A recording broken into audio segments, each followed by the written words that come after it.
მოგესალმებით, მწარე პოდკასტი. ჩვენ თავარი პარტნიორი არის TBC, ეპიზოდის სპონსორი არის ამბავი ვაინ, ღვინო რომელიც ისტორიას მოგითხრობთ, ხოლო ამ ეპიზოდს ვიწერთ ეკო ჩემბერის სტუდიაში.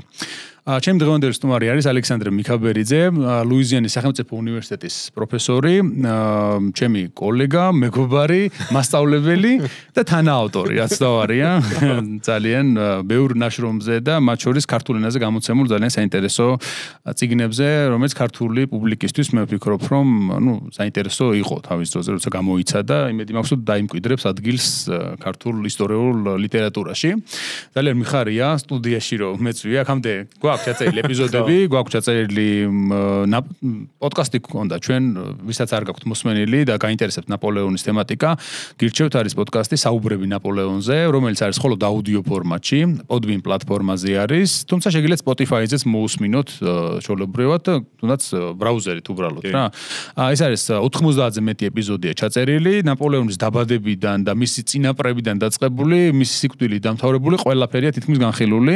ძალიან ბევრი თემაა და თითოეული ეპიზოდი საათზე მეტია უმეტესობა, ზოგი 2 საათი და მეტიც და შესაბამისად, არ ვიცი, მაგას მოისმენთ, ძალიან ბევრ რამეს შეიტყობთ ნაპოლეონზე, თანაც ამ სფეროს ერთ-ერთ წამყვანი სპეციალისტისაგან და ასე რომ, ყველას მოგიწოდებთ რომ მოусმინოთ. თითქმის 10 წელი უსრულდება, რო დაფიქრდე, პოდკასტები, ქართული პოდკასტის სამყაროს ესეთი უძველესი ქართული პოდკასტია ამავე დროს, ესე შეიძლება ითქვას. შენი პოდკასტური მოღვაწეობის დასაწყისი კი არის. კი, ნამდვილად, მაშინ როცა ეს პოდკასტი გაკეთდა, პოდკასტები ჯერ ისე თითქმის არ იყო და ისტორიული მით უმეტეს. ერთადერთი პოდკასტი იყო ნამდვილად საუბრები ნაპოლეონზე. თან Skype-ით ვიწერდით ხოლმე დავის დროზე, ჯერ კიდევ არანაირი არ არსებობდა რაღაცა ონლაინ პროგრამა, რომ მაშინ და მე დროთა განმავლობაში გადავერთეთ Zencastr-ზე, რომელიც იცის შემავსმენელმა, რომ ვიყენებდით შემდგომში მწარე პოდკასტი შეღწერადაც Zencastr-ს ვიყენებდით, სანამ სტუდიაში გადმოვიდოდი ბოლო-ბოლო და რადგან ახლა უკვე ხარისხს მოითხოვდა პროდუქტი რა და მსმენელისგანაც უკვე გამოხმაურება იყო, რომ მოდი სტუდიაში იქნება რაღაც ჩაწეროთ, კაი ხმა იყოს, კარგი გამოსახულება იყოს და ბოლო-ბოლო გადმოვარგდით, ასე ვთქვათ, სტუდიაში, რაც შვენიერია და პირიქით მინდა რომ მოგილოცო აგერ პირველად ავარ და დავაგემოვნოთ ეს შვენიერი ღვინო.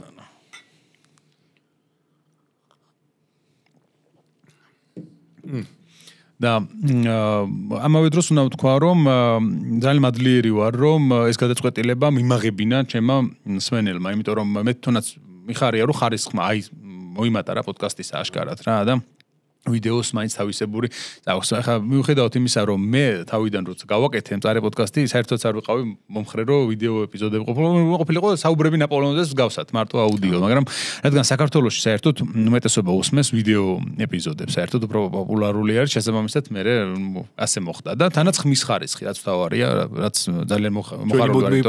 მუდმივი პრობლემა იყო მწარე პოდკასტისაც, სულ შევებონა ხოლმე, რომ ხმა რა გასასწორებელია რა იყო, იცი ონლაინ რო ვიწერდი, მეორე მიკროფონი, რომელთა სტუმარი იყო შემოსული, ჩემი განსხვავდებოდა ერთმანეთისგან და მე ამ ორის ერთმანეთზე გადადება, ხშირ შემთხვევაში არ იძლეოდა ხოლმე კარგ შედეგს და მიწევდა ხოლმე რაღაცა გასწორება, ეს მაგრამ არ შველოდა რა, მოკლედ, შემთხვევაში არაფერი. მაგრამ მოკლედ ბოლო-ბოლო მივედით იმ კონდიციამდე, რომ სტუდიაში მოვაღწიეთ, რისთვისაც მადლობას ვუხდი, როგორც ამ სტუდიას თვითონ, ისე სპონსორს, რა თქმა უნდა, და რა თქმა უნდა, მსმენელს, რომელმაც წამაქეზა კიდევაც ამისკენ და ფინანსურადაც დაგვეხმარა, სხვადასხვა სტუდიაში გადმოსულიყავით. მოდი ჩვენ დღევანდელ თემას ვახსენებ, ეს არის, რა თქმა უნდა, ხა რაზე უნდა ილაპარაკო, ალექსანდრე მიქაბერიძესთან ერთად, პირველში ბევრ რამეზე შეიძლება ილაპარაკო ძალიან.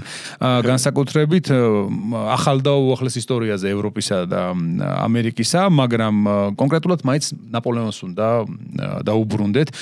ხა საუბრები ნაპოლეონზეს ბევრი მსმენელი აქაც გვისმენს, მე ვიცი, მწარე პოდკასტზე, ასე რომ გაუხარდება ბევრს, იმიტომ რომ წერდნენ ხოლმე, რომ ნაპოლეონს რატო აღარ იწერთ ეპიზოდებს, ხანი აღარ ჩაგვიწერია და აი ახლა იმ მწარე პოდკასტის სტუდიაში ჩავიწერთ ნაპოლეონზე ეპიზოდს. მინდა რომ თემა იყოს ნაპოლეონის ეპოქის მნიშვნელობა ზოგადად, იმიტომ რომ ეს არის პიროვნება, რომელზეც ყველაზე მეტი წიგნია დაწერილი, ყველა ისტორიულ პიროვნებას შორის, აბსოლუტურად და შეიძლება რამდენიმეზე ერთადაც კიდევ უფრო მეტი ამ შემთხვევაში, ხო?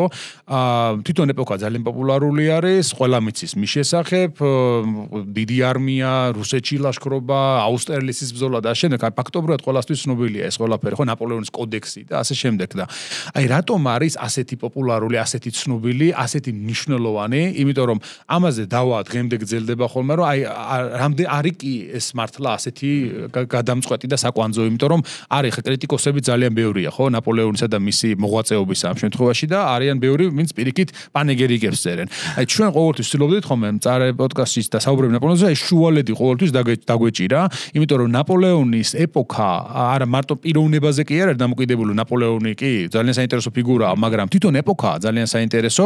შესაბამისად, ჩვენთვის საინტერესოა არა მხოლოდ მისი პიროვნული თვისებები და ის თუ ხა როგორი ნიჭიერი იყო თუ რა იყო, გარდა ამისა, მის გარშემო რამდენი რამ ხდება იმ პერიოდში, რამდენი ცვლილება შემოდის სოფლიოში, ხო? რაღაცა ახალი ნაბიჯი არის მაინც ისტორიაში, ევროპის ისტორიაში, ამიტომაც აი დავინტერესდით თავის დროზე ალექსანდრეს და მეც ბავშვობიდან ამ თემით და ხშირ შემთხვევაში ბევრი ისტორიკოსისთვის ეს იყო ინსპირაციაც, გარკვეული შთაგონება, რომ მე ისტორიით დაინტერესებულიყავ. ნაპოლეონს უწაიკითხავ წიგს, ხო, ნაპოლეონზე, ასეთ ფიგურაზე, ან ალექსანდრეზე, ან კეისარზე, ხო? მე ეს შთაგონებას გაძლევს, რომ მე შენ თვითონაც იკულიო რაღაც ახალი გააკეთო, რაღაცა დაწერო ამ შესახებ, რაღაც დაგაინტერესდება იქ და უნდა მოიძიო მე და უფრო მეტი გაიგო ამ შესახებ, ხო? ასე რომ ძალიან ბევრი ისტორიკოსისთვის, ისე როგორც ჩვენთვის იყო ნაპოლეონი ესეთი შთაგონების წყარო. ხა ამაზე მე არ მოყვები მას ლაპარაკს, ზოგჯერ გაუკრიტიკები ვარ ჩვენ ნაპოლეონის გვერდზეც, რომ აი თქვენო ისა რა ქვია ნაპოლეონიო ესე ტირანი იყო და ესო. რა თქმა უნდა, იყო ისიც და ისიც და ისიც. ბევრი რაღაცა შეიძლება ითქვას მასზე, ხო? მაგრამ ჩვენ ხომ ისტორიკოსები ვართ და ისტორიას ვიკვლევთ, ისტორიულ ეპოქას ვიკვლევთ და არა მორალურად განვსჯით ამა თუ იმ პიროვნებას, ხო, ამ შემთხვევაში. შესაბამისად, აი ამაზეც დღეს ვიტყვით როგორ უნდა მიუდგე ისტორიას, რომ აი ნაპოლეონი სწორად დაინახო, ასე ვთქვათ. და ამავე დროს, რა თქმა უნდა, ნაპოლეონის ომების გლობალურ მნიშვნელობაზეც უნდა ვთქვათ რამდენიმე სიტყვით აუცილებლად, იმიტომ რომ აი ალექსანდრე არის აი ამ ძალიან დიდებული წიგნის ავტორი. ეს არის ნაპოლეონის ომების გლობალური ისტორია, რომელიც ოქსფორდის უნივერსიტეტის გამომცემლობამ გამოსცა. დღემდე რამდენი ენაზეა ნათარგმნი? 7 თუ 8. ხო, უკვე და ფრანგულ ენაზე პირველ რიგში ითარგმნა, თან ორჯერ არის გამოცემული უკვე ფრანგულ ენაზე ეს წიგნი. და შესაბამისად, ეს არის ბოლო 20 წელში სულ მინიმუმ ყველაზე მნიშვნელოვანი ნაშრომი, რომელიც ნაპოლეონის ეპოქაზე გამოცემულა. იმიტომ რომ მან შეაჯამა და ახალი თვალით დაგონახა მთელი ეპოქა ნაპოლეონისა და გვაჩვენა რომ ეს ომები არ ხდებოდა მარტო ევროპაში, არამედ მთელი მსოფლიო მასშტაბით ქონდა გავლენა. და რა თქმა უნდა, მე ამ წიგნმა მრავალი ჯილდო დაემსახურა და მრავალ ენაზეც არის ნათარგმნი თავისთავად და შესაბამისად იმედი მაქვს, რომ ქართულ ენაზეც გვექნება შესაძლებლობა რაღაც დროის მერე მაინც რომ ეს წიგნი გამოვიდეს და თუ არა და არის საკმაოდ ბევრი ენაზე ნათარგმნი უკვე და რომელიმე გეცოდინება დაუცილებლად ამ ენებიდან რომ გაეცნოთ, იმიტომ რომ ყველას ნამდვილად გირჩევთ ამ წიგს. ბარემ აქვე ვიტყვი რომ ალექსანდრეს მხოლოდ ეს ქართულადაც აქვს ჩვენ გამოცემული გაკეთებული. ხო, ერთად თანაავტორობით ნაპოლეონი 51 კითხვა და ამდენივე პასუხი. ეს არის წიგნი, რომელშიც ნაპოლეონის 200 და სიკვდილიდან 200 წლის თავზე გამოვიდა ეს წიგნი. და ამ წიგში ჩვენ 51 კითხვა დავსვით ნაპოლეონის შესახებ, რომელიც პასუხიც აინტერესებს წესით რიგით პუბლიკას. ჩვენი აზრით ხო, ამ კითხვებზე უპასუხეთ, რაც შეიძლება საინტერესოდ და ვრცლად და შესაბამისად, რა ვიცი, მე ვფიქრობ, რომ ძალიან ბევრისთვის საინტერესო იქნება ხა ეს წიგნი, იმიტომ რომ აი ესეთ შეკითხვებზე არის ხოლმე აქ მაგალითად დასმული, ესეთი კითხვებია დასმული, მაგალითად აი ვინ იყვნენ ნაპოლეონის მშობლები, მაგალითად შეხვდა, საიდან მოსტეხა თუ არა ნაპოლეონმა ცხვირის ფინკს, მაგალითად. შეიძლება რას ჭამდა ნაპოლეონი, იყოს ესეთი კითხვა, რატომ დააარსა? ხო, ნაპოლეონის ნამცხვარიც საიდან მოდის, ეგეც აქვს, განხილული მათ შორის, რა აკავშირებთ ნაპოლეონსა და ჰიტლერს, მაგალითად, იმიტომ რომ შედარება ხდება ხოლმე და აი რატომ არის ეს არასწორი და როგორ ხდება, მაგაზეც ვისაუბრეთ ამ შემთხვევაში. რას ფიქრობდა ნაპოლეონის სამხედრო ხელოვნებაზე? აი პირადად ჩემთვის ეს არის ერთ-ერთი საუკეთესო ნაწილი ამ წიგნისა, იმიტომ რომ ძალიან კარგად არის მიმოხილული ნაპოლეონის სამხედრო აზროვნება, პოლიციური სახელმწიფო როგორ შექმნა მაგალითად ნაპოლეონმა, მის გარშემო მოღვაწე ადამიანებსაც ეხება გარკვეულწილად და მოკლედ აი წაიკითხავთ ამ წიგნს და ნაპოლეონზე ძალიან ბევრი რაღაც გეცოდინებათ დამატებით ახალი, თანაც ეს ყველაფერი არის განახლებული ინფორმაცია, ეგრეთ წოდება, რასაც უწოდებ ხოლმე, იმიტომ რომ ქართულ ენაზე რაც ნაპოლეონზე არის გამოცემული ადრე, იგივე ევგენი ტარლეს ნაპოლეონი მაგალითად, მანფრედი რუსულ ენაზე, რომელიც გავრცელებული იყო ძალიან, ან ცისკარაშვილის ნავორტომეული, ხო? ასე თუ ისე ხა ყველა ნაპოლეონზე იმდენი იწერება, რომ რაღაც დროის მერე ახალ-ახალი ინფორმაციით წყაროებით ივსება ყოველთვის, ამიტომ აუცილებელი არის ხოლმე რომ განახლდეს ეს ცოდნა ჩვენ ლიტერატურა. აი ხშირად აი მაგალითად იგივე პრობლემა არის ხოლმე საქართველოს ისტორიაზე, როცა საუბრობთ ხოლმე გვისახელებენ მაგალითად რომ აი იმას ნიკო ბერძენიშვილს ეწერა ეს, ხო? აი მის მერე ხა ამდენ წელი გავიდა და შეიცვალა რაღაც ახალი წყარო შემოვიდა, იმასაც რო ქონოდა ის წყარო ხო სხვანაირად. შესაბამისად, ანუ ეს უნდა ვისწავლოთ, ასე შეხედვა ისტორიოგრაფიისა, რომ იცვლება ისტორიოგრაფია ტრანსფორმირებს, ვითარდება თავისთავად და ეს ყველაფერი გათვალისწინებულია აქ. ხოლო მეორე წიგნი ეხება ნაპოლეონის მარშლებს. ძალიან ცნობილი ფიგურები იყვნენ, 26 მარშალი ყავდა ნაპოლეონს, მათგან აი რამდენიმე თითქმის ყველა ადამიანმა იცის, მიურატი, ნეი მაგალითად და დავუ, მასენა, ასეთი ტიპის მარშლები თითქმის ყველა მოიხსენება. მიურატის განსაკუთრებით საქართველოში ძალიან ცნობილი ფიგურა არის. შეიძლება ბევრს ეშლება ხოლმე გონიათ რომ თვითონ ნაპოლეონის მარშალს ყავდა ცოლად დადიანის ასული, მაგრამ მის შთამომავალს ყავდა. მაგრამ ამშნალობა აქვს, ხო, უკავშირდება ამ საგვარეულოს ნამდვილად ეს ისტორია, დადიანების სასახლე გვაქვს, სადაც უამრავი ნივთი ინახება, საინტერესო ნაპოლეონის პერიოდისა, ხოლო ამ წიგნში წაიკითხავთ ყველა მარშლის ბიოგრაფიას ნაპოლეონისა, იმიტომ რომ ამ ადამიანებმა, ამ ფიგურებმა შექმნეს ეპოქა, რომელსაც ჩვენ უწოდებთ საფრანგეთის რევოლუციისა და ნაპოლეონის ომებს, ხო, ესენი იყვნენ აი ეს გამორჩეული სამხედრო ფიგურები, იმიტომ რომ ეს არის განუწყვეტელი ომების პერიოდი ფაქტობრივად, ხო, აი უზარმაზარი 1792 წელს დაიწყო, 1815 წელს ჩათვლით, გამოდმებული კონფლიქტებია და ხა რამდენი დიდი სამხედრო პირი გამოიზარდა ამ ომებში და გამოჩნდა ასპარეზზე, ყოველს ბიოგრაფია თითქმის წაიკითხავთ აქ. ასევე ისეთი გენერლებიც აქვს ნახსენები, ზოგიერთსაც ეკუთვნოდათ მარშლობა, მაგრამ არ მივხვდით. მე მაგალითად ვანდამი მე სიმპათიურობდა ხოლმე ყოველთვის რაღაცა ძალიან. ხო, მაგრამ ზოგიერთ სხვა მარშალს ნამდვილად ჯობდა ჩემი აზრით, რომელიც ცოტა ნეპოტიზმით მიაშველა ნაპოლეონმა რომ გაემარშლებინა, მოკლედ რომ ვთქვათ რა. კარგი, მოდი დავიწყოთ ჩვენ მთავარი თემით. ნაპოლეონის პიროვნებით. რატომ არის აი ესეთ კითხვას დავიწყოთ? რატომ არის ნაპოლეონი ესეთი პოპულარული? პირველ რიგში ძალიან დიდი მადლობა რომ მოწვევისათვის. მართლაც შვენიერი სტუდია არის და მინდა რომ მოგილოცო წარმატებები ამ პოდკასტის და დიდი მადლობა უთხრა მსმენელებს მხარდაჭერისთვის. რაც შეეხება ნაპოლეონს. ნაპოლეონი არის ძალიან კომპლექსური ფენომენი და რა თქმა უნდა აქ საუბარი არის ცალკე რო ავიღოთ თვითონ პიროვნებაზე. სხვა ყველაფერს რო დავანებოთ ძალიან საინტერესო პიროვნება არის. თავისი ნიჭი, თავისი მრავალფეროვნებით, კომპლექსურობით. იმით რომ ეს არის ადამიანი, რომელმაც ფაქტიურად არაფრიდან შექმნა ხო რაც თავისი ფენომენი. და რაც თავია ისტორიული თვალსაზრისით შევხედოთ, ფაქტობრივად ცხოვრების ბოლოს თავისი ცხოვრების ისტორიას გადაწერა ახლებურად და ხელი შეუწყო იმ მითს, რომლის ხვეპლი მე და შენს ვართ, ხო, გარკვეულწილად. მაგრამ რაც თავია ჩემთვის ნაპოლეონი ასახავს აი იმ უმნიშვნელოვანეს პერიოდს, რომელსაც დასავლეთ ისტორიოგრაფიაში გარდამავალ ეტაპს ეწოდებენ შუა საუკუნეებიდან აი თანამედროვე სამყაროს ჩამოყალიბებაში, ხო? ხო, ეს რო გავიხსენოთ, თუნდაც ჟაკ ლეგოფი მითვლიდა, რომ საფრანგეთის რევოლუციით დამთავრდა შუა საუკუნეები, ხო? და ნაპოლეონი არის ამის ერთ-ერთი უმთავრესი ნაწილი, ხო? მე ახლა მთლად არ ვემხრობი იმ იდეას და ჩემს წიგნებში მაქვს ამაზე საუბარი, რომ ნაპოლეონი არ არის თქვათ რევოლუციის გამგრძელებელი, არის მისი შედეგი, მაგრამ გამგრძელებელი არ არის. მაგრამ ასწავლია არის აი ამ ვითარებაში, ხო, შექმნილი ფენომენი. ანუ რევოლუციის გარეშე ფრაზაც გავიხსენოთ, რომ მიაწერენ ხოლმე, რომ რევოლუცია დამთავრდა, ახლა მე ვარ რევოლუცია. ცოტა სხვანაირი რევოლუცია არის, ხო?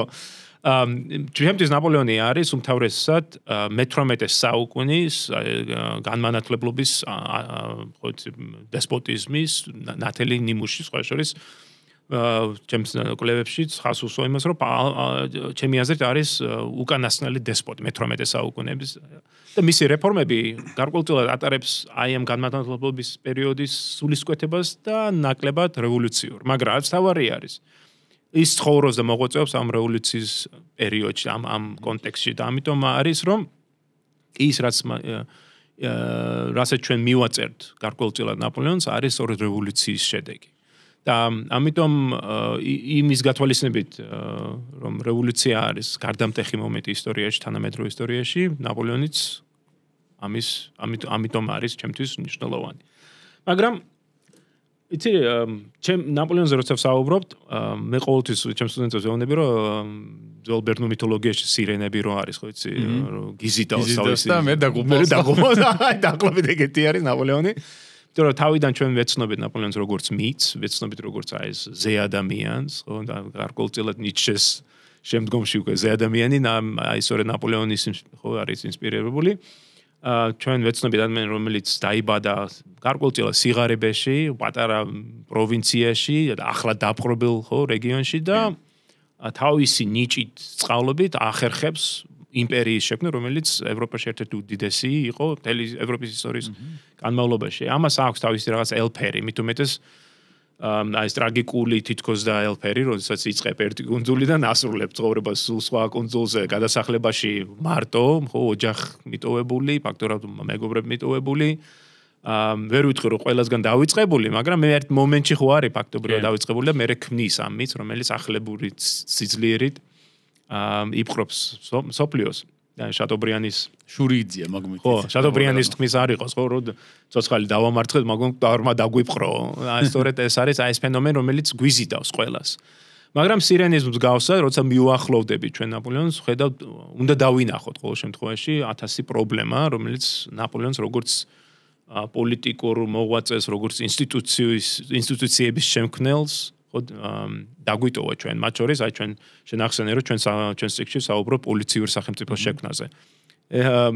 ეს დიდი პრობლემა არის თქვა თანამედროვე გამოცდილე ხო თანამედროვე თვალსაჩინით რომ ბევრი ის პრობლემა პოლიტიკური იქნება სამხედრო თუ ეკონომიკური, სწორედ შეგვიძლია დასაწყისის ნაპოლეონთან ვიპოვოთ. კი, გესახმები.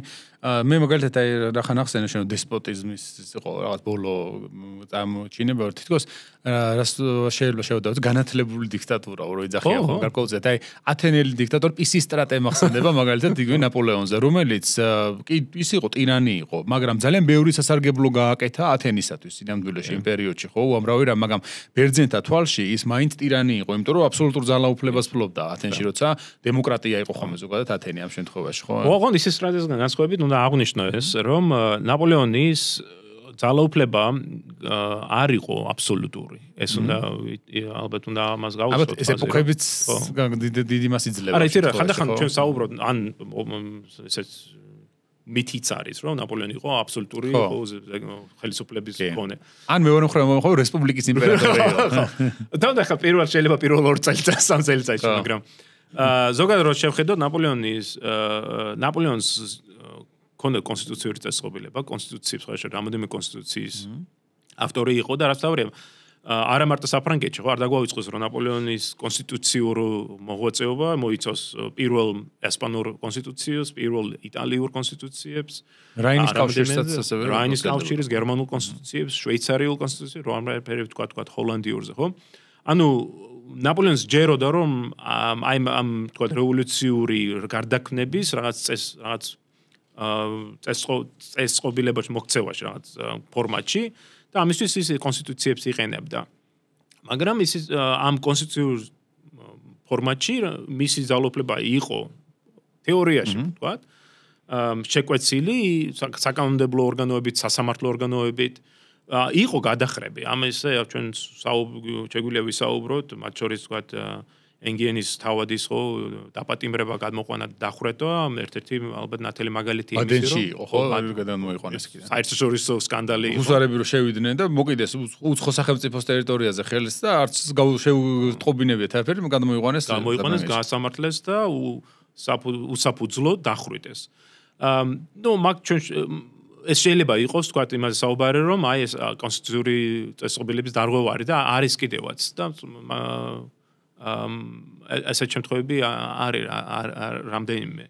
მაგრამ ნაპოლეონს სჯეროდა პროცესის, ანუ ყოველთვის ცდილობდა რომ დაეცვა რაღაც კანონიერების ფორმატი და ამიტომ არ შემიძლია რომ თქვა რომ ეს იყო თქვა ყოვლისშემძლე დესპოტი. მაგრამ ის რაც თავარი იყო ძალიან ნიჭიერი პოლიტიკოსი და ის იყენებდა ამ პოლიტიკურ ბერკეტებს იმისთვის რომ მიაღწიოს თავისი ბიზნესს და ამისთვის ის იყენებს როგორც თქვა პირადულ ამბიციებს სხვა ადამიანებისა. თამაში ეს კარგად ჩანს მაგალითად სენატში, ხო ნაპოლეონი როცა მოდის ძალაუფლებას და ახალ კონსტიტუციას ქმნის. ამ კონსტიტუციის ნაწილი არის ახალი საკანონმდებლო სისტემა, რომელიც არის სამ ნაწილად გაყოფილი. და ამას კიდევ ერთვის სენატი და აი ამ სენატში ის ფაქტიურად აი იყენებს ადამიანის აი ამბიციებს, რომ ნიშნავს იმ ხალხს ამ სენატში, რომელიც ფაქტიურად მზად იქნება მასთან თანამშრომლობაზე, ხო?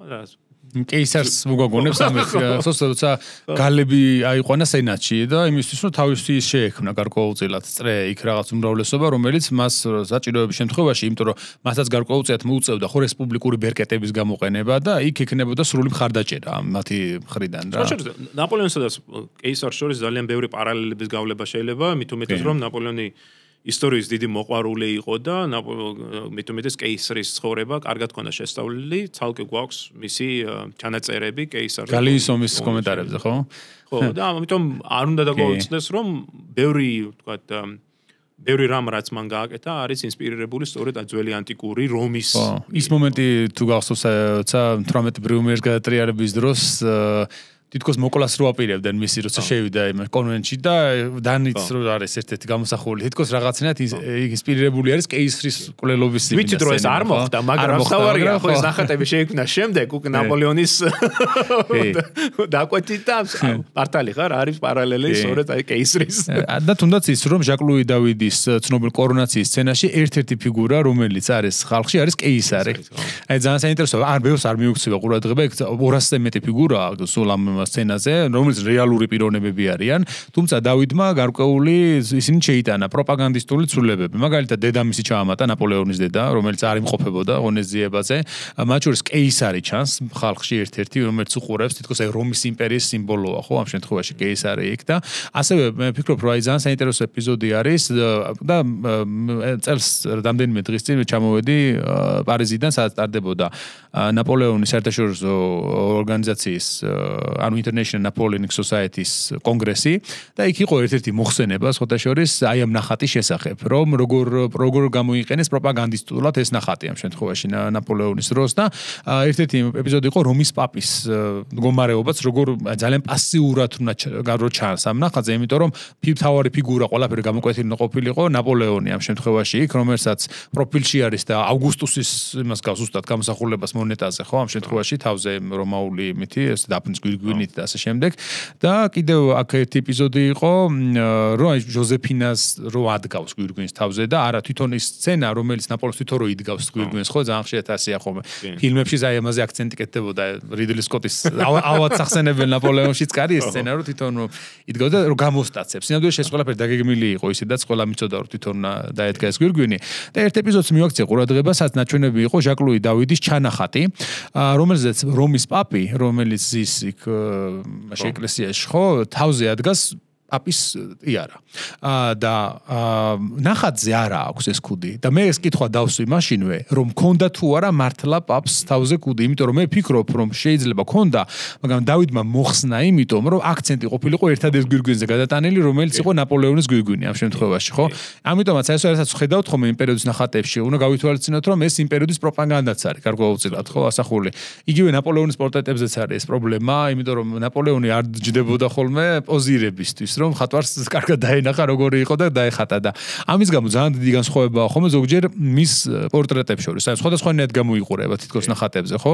იმიტომ რომ ხატრებს უბრალოდ პოზირებისთვის დრო არ ქონდათ რომ არ მიდიოდა რომ დამჯდარიყო და დაეხატათ და ამიტომ სულ რამდენიმე პორტრეტი ითვლება რომ აი შედარებით მიახლოებული რო არის ნამდვილ ნაპოლეონთან და მე მახსენდება მისი ფრაზაც რომ თავარი ის კი არ არისო მე როგორი ნაკვთები და ესა თავარი ის დიდებულებად ის ჩანდესო რაც საჭირო არისო და არა აქვს მნიშვნელობა ხა როგორი ცხვირი და ის მექნებაო მაინც და მაინც იმ ნახატზე გასწავლებას იმდენი მნიშვნელობა არ აქვს რამდენად არის ხო შესაბამისად კი აი როგორ იყენებს ესეც აქედანაც ჩანს მაგრამ აი ეს მკითხვასო დაუბრუნდეთ აი მისი პოპულარობის მიზეზი ეს ლეგენდა ნაპოლეონის ლეგენდა აი რას ვეძახეთ ნაპოლეონის ლეგენდას ნაპოლეონის ლეგენდას ვუძახით ჩვენ იმ შეხედულებათა ერთობლიობას რომელიც წარმოაჩენს ნაპოლეონს როგორც ეს ლიბერალურ გმირს რომელიც რომელსაც ეწადა ვთქვათ სოფლიოს შეცვლა რაღაც რევოლუციური გარდაქმნების შეტანა ევროპის და მსოფლიოს სხვადასხვა მხარეს და არსობრივად საბოლოოდ დამარცხდა და დაასრულა ცხოვრება პრომეთეს მსგავსად მიჯაჭული ხო გადაკარგულ ვულკანურ ხო კლდეზე რაც თავარი როგორც ყველა პოპულარულ მითში ამ მითშიც არის რაღაც ნატამალი ხო რაღაც ფაქტებზეა დაფუძნებული ის მითი საფუძველი არ არის მოტანილი ინტერპრეტაცია არის დამატებული სხვანაირი და ნაპოლეონმა ამ მითის შესაქმნელად ფაქტურად 6 წელი გაატარა, ხო, ცხოვრების უკანასკნელი წლები წმინდა ელენეს კუნძულზე, სადაც ის კარნახობდა აი მემუარებს, რამოდენიმე მემუარებს საუბარი. და ეს მემუარები გამოიცა ფაქტობრივად აი მისი ცხოვრების ბოლო წლებში 20-იან დასაწყისში და რასაც მისი გარდაცვალების შემდეგ და უნდა გავითვალისწინოთ ის კონტექსტი, როდის გამოდის მემუარები, ეს არის ნაპოლეონის შემდგომ პერიოდი, ხო, 1815 წლის შემდეგ ევროპაში რაღაც კონსერვატიული რეაქცია, ბევრი რევოლუციური ცვლილების გაუქმება, თქვა კონსერვატიული რეჟიმის დამყარება და ანუ მოსახლეობაც მზად არის იმისთვის, რომ მიიღოს ეს იდეა, რომ ნაპოლეონი მართლაც იყო ეს დიდებული ლიბერალურ რევოლუციური ფიგურა.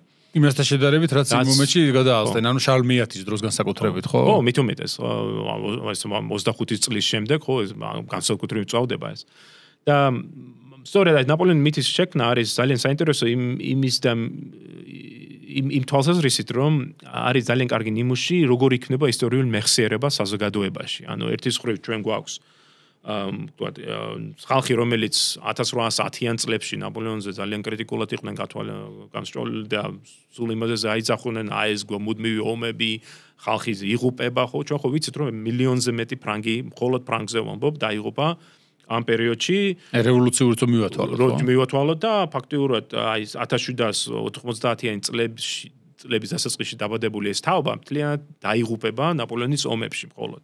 და ამ მხრივ ნაპოლეონის ომები შეედრება პირველ მსოფლიო ომში საფრანგეთის მიერ განცდილ დანაკარგებს. მაგრამ აი მიუხედავად ამ გასაჭირისა ამდენი ადამიანის დაღუპვის მიუხედავად თუ შეხედავ 20-იან 30-იან წლებში უკვე სულ სხვანაირად არის ხალხი მის მიმართ დამოკიდებული და ავიწყდება ეს გასაჭირი და პირიქით იხსნებს კარგ რამეებს ნაპოლეონს და ამ მხრივ ძალიან თქვა ჩემთვის პარალელებს ვავლებ მაგალითად დღევანდელობასთან, როდესაც არაერთხელ მსმენია ხალხისგან, რომ აი საბჭოთა კავშირის დრო, ხო, რა კარგი იყო. იმიტომ რომ აი ადამიანს აქვს ეს უცნაური ჩვევა, რომ წარსულს გადახედავს, უფრო კარგი წარსულის იდეალიზება, ხო, და დავიწყება იმისე თუ რამხელა პრობლემების წინაშე ვიდექით. ნაპოლეონის კარგი ამის მაგალითი არის, მაგრამ აი ამ კონტექსტი, რომ 20-იან 30-იან წლებში იწყება ახალი რევოლუციური ტალღები, რომელიც სწორედ ამ კონსერვატიული რეჟიმის მიმართ არის მიმართული, მათ ჭირდებოდათ გმირი და აი ამ გმირის სახე არის ნაპოლეონი. მით უმეტეს რომ ამ ტალღას მოყვება იმპერიის აღდგენა, ხო, 51 წელს და აი ეს იმპერია მერე კიდევ უფრო ქმნის ამ ნაპოლეონის მითს.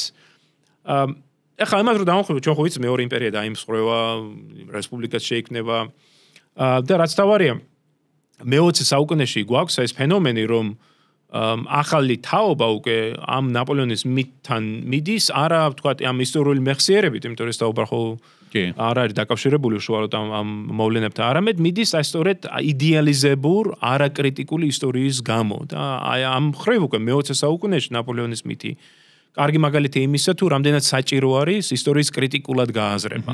ანუ საუბარი არა იმაზე, რომ ნაპოლეონი რა კარგი არის, ან ნაპოლეონი რა ცუდია, არამედ დავინახოთ რა გააკეთა მან, რა არის კარგი, რა არის ცუდი, დავინახოთ რომ ერთის მხრივ მას ეკუთვნის აი ეს ფრანგულად არის რომ გრანიტის ბლოკები, ხო, რომელზეც ეფუძნება დღევანდელი საფრანგეთი, მაგრამ მეორე მხრივ ისაც ვთქვათ რომ მას ეკუთვნის პოლიციური სახელმწიფოს შექმნა, მას ეკუთვნის პოლიტიკური რეპრესიები, მას ეკუთვნის ძალიან ბევრი ის უარყოფითი რამ, რაც დღევანდელობის უარყოფით ჩვენთვის მიუღებელი იქნება მაგალითად თუნდაც, ხო?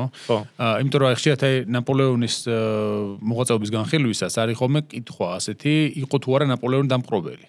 იმიტომ რომ თავდაპირველად საფრანგეთის რევოლუციური ომები იყო თავდაცვითი ომები ევროპული რეაქციის წინააღმდეგ, რომელიც ცდილობდა ბურბონების რესტავრაციას, ხო, საფრანგეთში, მაგრამ დროთა განმავლობაში მერე ნაპოლეონიც იგივე თავიდან იგერიებს ანტიფრანგულ კოალიციებს, მაგრამ შემდგომში იგივე კონტინენტური ბლოკადისთვის და კონტინენტური სისტემის შესაქმნელად და შემდეგ მას ჭირდება ზოგიერთ ქვეყანაში სრული ძალაუფლების აღება ფაქტობრივად, რაც გამოიწვევს მერე ინტერვენციას ესპანეთში, პორტუგალიაში და ასე შემდეგ, ხო?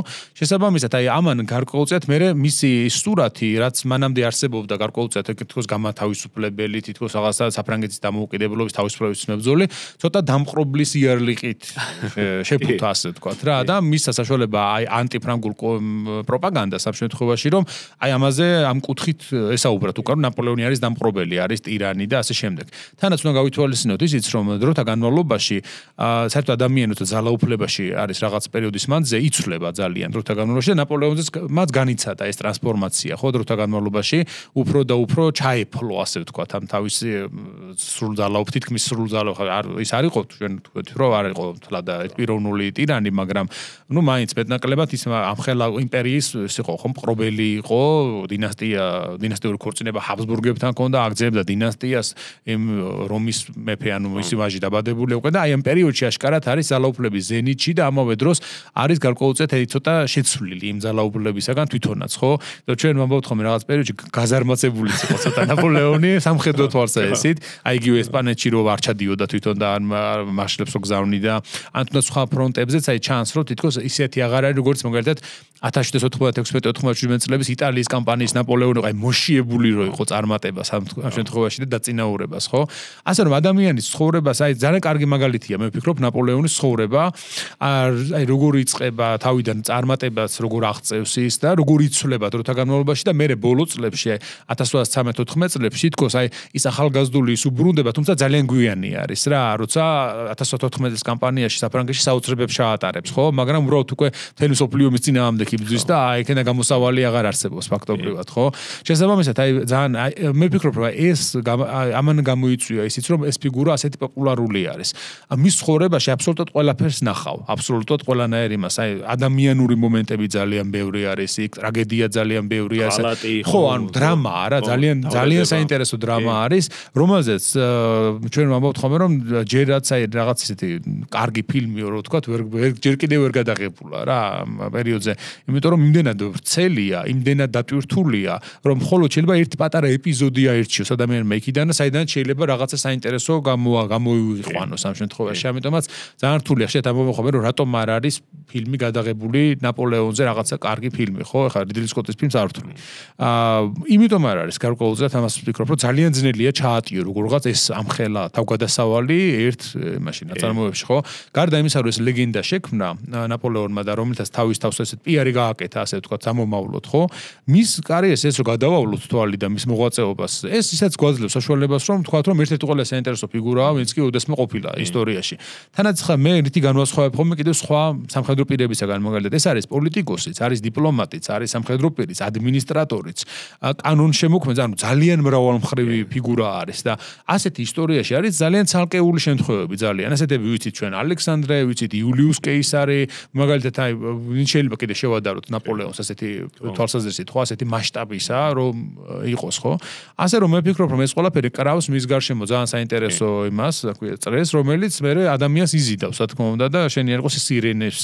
ხმასავით არის ხო რომელიც გიხმობს თავისკენ იმიტომ რომ ერთხელ რო აი როგორ ვთქვათ ამას ეძახიან ხოლმე ესე ვთქვათ მახეს გარკვეულწილად ხო რომ ერთხელ თუ რაღაცაში შეყავება მე უკვე გითხრევს თავისკენ ანუ მე ვფიქრობ რომ ჩემთვის მაგალითად რომის ისტორიაც იყო თავის პერიოდში ასე და ძალიან ბევრი არის ასეთი ერთი პერიოდი გახსოვს ძალიან გავრცელებული იყო რომ რატომ ფიქრობენ რომ კაცებიო რომის ისტორიაზე მუდმივად ხო იმიტომ რომ გარკვეულწილად ალბათ ყველას აქვს ამაზე რაღაცა ეს აზრი გაჩენილი ხო არ ვიცი შენთან რომ მიწოდი შენთანაც რა თქმა უნდა ხო იმიტომ რომ ეს ყველაფერი ბავშვობიდან დაიწყო და ანუ მას შემდეგ ჩემი ერთი თავარი შთაგონების წყარო იყო ეპოქა მთლიანობაში ეს ეპოქა ეს არის ეპოქა რომელშიც ნაპოლეონის გარდა ხა ჩვენ ნაპოლეონი კაი ყავს ერთ-ერთი დიდი ისტორიული ფიგურა არის ფიგურა რომელშიც არის ტალეირანი შალმურის ტალეირანი ყველა დროის ერთ-ერთი ყველაზე დიდი დიპლომატი ფუშე რომელიც არის ამ პოლიციის მთელი ამ სისტემების რაღაც ახალი სახე ხო ფაქტობრივად აი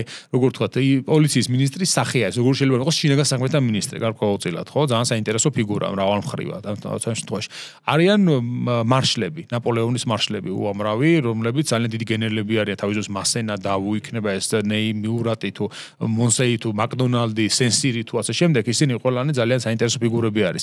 არის მაგალითად ისეთი ფიგურა, როგორც ალექსანდრე პირველია, რუსეთის მეფე, რომელიც თავის დროისთვის ერთ-ერთი გამორჩეული. ალბათ ნაპოლეონის დროს სხვა რუსი მონარქი რო დამთხოვდა, შეიძლება ისეთი წინააღმდეგობა ვერ გაეწია ნაპოლეონისთვის როგორც ალექსანდრეს, იმიტომ რომ ალექსანდრე გარკვეულწილად აი თითქოს ამოვარდნილიც არის რუსი ტრადიციული აი ცარების იმიდან, ხო? თავის ხასიათით, თავის მიდგომებით, თავისი გარკვეულწილად აი რაღაცა უცნაური იმით, მე თუნდაც რომ ფინეთის კონსტიტუცია რომ ისა თავის ზუსტად შემდეგ მაინც გარკვეულწილად აი რაღაც ლიბერალიზმის იმას ატარებს რა, მაინც მარკას მიუხედავად იმისა, რომ რუსეთში ვიცით რომ ბატონყმობა ამ პერიოდში და ასე შემდეგ.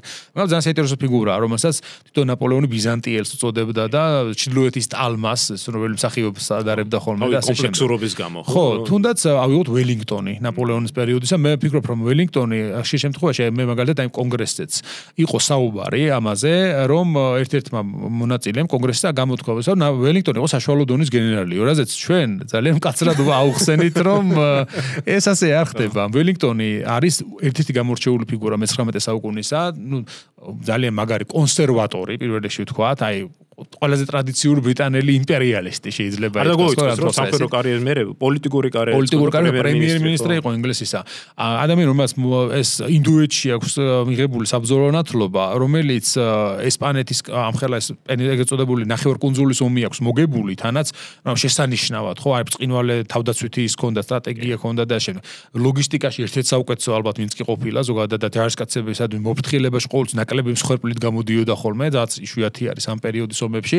ვატერლოოს ბოლო-ბოლო მან შეარჩია იდეალური პოზიციები თავის დროზე, იქ რომ შესრულებულიყო ის გეგმა, რაც ჰქონდა მას.